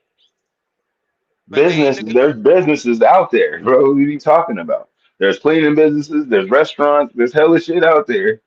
And then the whole thing is y'all niggas be begging these niggas for a job. Y'all work for these people, bust y'all ass instead of making our own. When we could have something as a family that's ours. Yeah, to be honest with you, so my family's like that too. So what I ended up doing is I looked out for my nephews. I tell you, no matter what me and his father, my brother went through, I still looked out for my nephews. But now we're at a place to where I don't rock with them like that, right? So I still got some other nieces and nephews that I rock with. That now when I tell them something because I'm older and it ain't no competition, I got resources to put behind them. So if I'm telling them about credit, they listening because I can show them. Right. You feel what I'm saying? They younger, they trying to get somewhere, and they ain't trying to. You know how you ask somebody for something, and I'll be like, yeah, you be like, yeah, I can do that, but how about I do this instead? And the alternative is not just that upfront situation, but it's gonna work out long term for you. You feel what I'm saying? And as a kid, I didn't get that. My uncles was a certain way.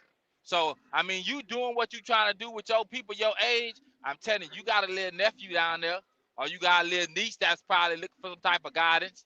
You don't know what they going through, but the words and the information you give them, they can benefit. I told my nephews, man, y'all gotta leave from where y'all at, bro. Y'all can't be down here. Ain't nothing here for you, bro. I'm Right. telling you, look around. Y'all sharing all the same girls. Y'all beefing Yeah. about chicks that hollered at four That's or five of y'all. and they not even that fine out there, nigga. Once you move around and start traveling and seeing shit, it's just like, man, them bitches ain't shit. Ain't nothing. Them You bitches ain't cannot. shit, man. There's a there's a selected few country chicks you can put against a city chick, even a basic city chick. And the basic Yeah, city chick is just gonna be way more flyer because better. she can talk Yeah, some things that the country chick ain't never went to. You right. feel what I'm saying? And then she can take you some places. You can go to 4, 5 places in, like at least in Houston. Well, I mean, it's endless all night long. It can pop off all night. You go to the country, they got 2 spots. Then you got to go Hmm. down 45 minutes to the next city over to even get something else popping. So yeah, bro, it's you, bro. It's you. You can't. Your basic, like your basic lifestyle. No disrespect, is magnificent to somebody that basic is bare bones, if that makes sense. You know what I'm saying? They're always But they just don't, surviving. and the whole thing is they don't really understand what I go through just to maintain a regular ass life here. You know what I'm saying? And the whole thing is, I'm just a grind, a hustle like shit, nigga. That's But when I say that, a lot of people think, oh, this nigga got money, making money. No, I know how to make shit look good. I know how to maintain, but nigga, like I'm just regular like everybody else. I'm trying to make it like everybody else, bro. You know what I'm saying? And, I just don't. and I got you an know what? aura though. It's just like I don't know how to explain it. People just get in weird, like I don't know, they get intimidated or I don't know, man. It might be my talent. It might be the way that I talk. Because when I speak, people listen. You know what I'm saying? You gotta keep in mind that like and I'm the same way because I was raised in Houston since the '80s, and then I go to my hometown, and I'm as far as they concerned, I'm a city dude. You feel me? Right. So I move differently. You feel what I'm saying? Y'all talk a certain way while I am a certain way. So like you said, when you pull up the new shoes or whatever, it's like when you pull into something like that, they've been talking about how good they doing until they pull up to somebody that's actually doing good. Or Right. just a little your little bit better than them is crazy work. They be mad at that, bro. I'm telling you, that's why I just don't be around. But for me, I move around the country. But So that was my it favorite cousin, bro. Like, and yeah, I actually see I learned a lot from him. But then I got older and I started to see it was just like it was something about me that you didn't like because you didn't have it, and it's not my fault that you ain't got it, bro. Like, you didn't go after it. You didn't. That's not what you put time in. Like, I put time into being a professional drummer. You know what I'm saying? Like that. yeah, That's not easy. That people don't understand. Like, I could play drums in my house and not get paid, but it's a business of mine, and I've been getting paid since I was 15 with it, and that's just one of yeah. them. I mean, Because you that's not made it, always bro. consistent. You made it, bro. You made it out. You was able, and then you were able to make it through whatever you made it through. Cause when you start talking to a country person about city life, bro, it moves too fast for them. It's too much going on at one time. They're not used to that. And if they used to it, it's only going to a club on a Saturday night where the chaos happens. When the city Right, chaos right. is all day, every day on a Every regular day. street, you Right. know what I'm saying? Yeah, they can't take that. That's a lot to consume, bro. Especially if you Yeah, I think hungry. that's another thing too. I will have to say because my cousin, he respected, he like OG, and where I'm from, and that's a small town, right? Because you got to put you know what I mean. It's a lot of work. You know what I mean. Like you're gonna get respect for certain shit, but Man, when you a country you know. OG is different from a city OG, bro. Yeah, but that's the whole thing is I don't. That's what I was gonna say. I don't think my cousin thought I would make it in this long and still maintaining right now when like gas is $6 and shit like that. You know what I'm saying? So like that's what it's like. It just like, did you expect me to fall off or something? I got a kid, bro. Like you know what I'm saying? Well, I'm just trying to then take care of my kid, nigga. And you mad at that? Like damn, that shit it kills me, bro. Because I would never hate on him like that. I love that nigga, dog. So I don't know.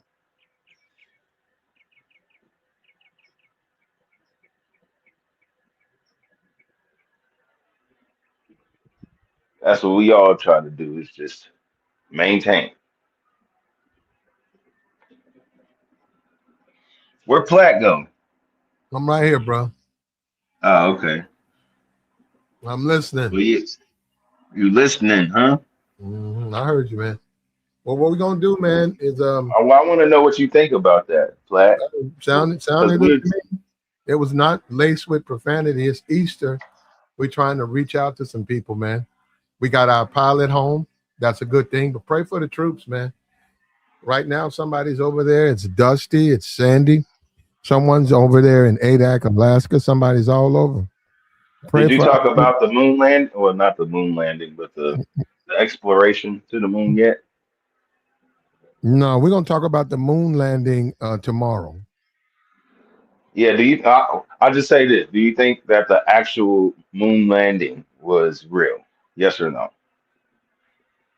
Well, I do. So I mean, I don't want, but we don't really want to go. You're a flat earther, right? I wouldn't say I'm a flat earther, but I don't think anybody really knows because that's a whole nother element of life that I mean, when it comes to mathematics and science and all that, none of us are really qualified to actually know. You're a flat earther, Hey, brother. my bad. My what do you call that? Overheated. Oh, that's cool. Hey, Yeah, man, I you know figured what? you just dropped off. Yeah.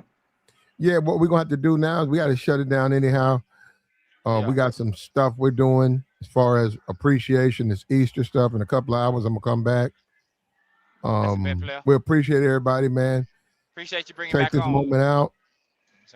You back? Yeah. Well, look, you two boy, take this moment out. You're gonna be in Memphis. Go by a church in Memphis. Don't get into the.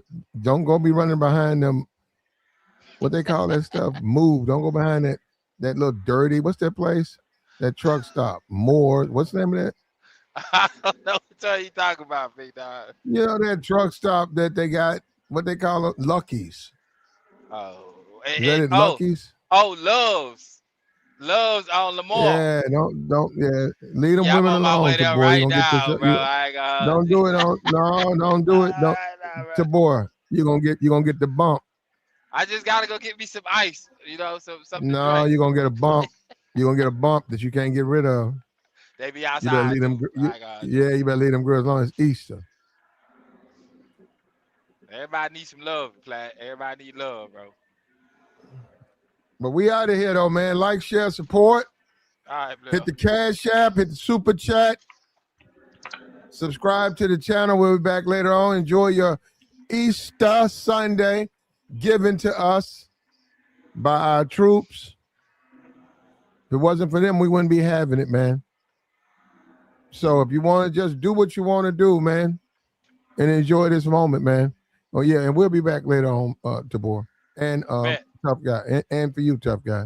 But we out of All here right, right fam. now. All All right. right, player. All right.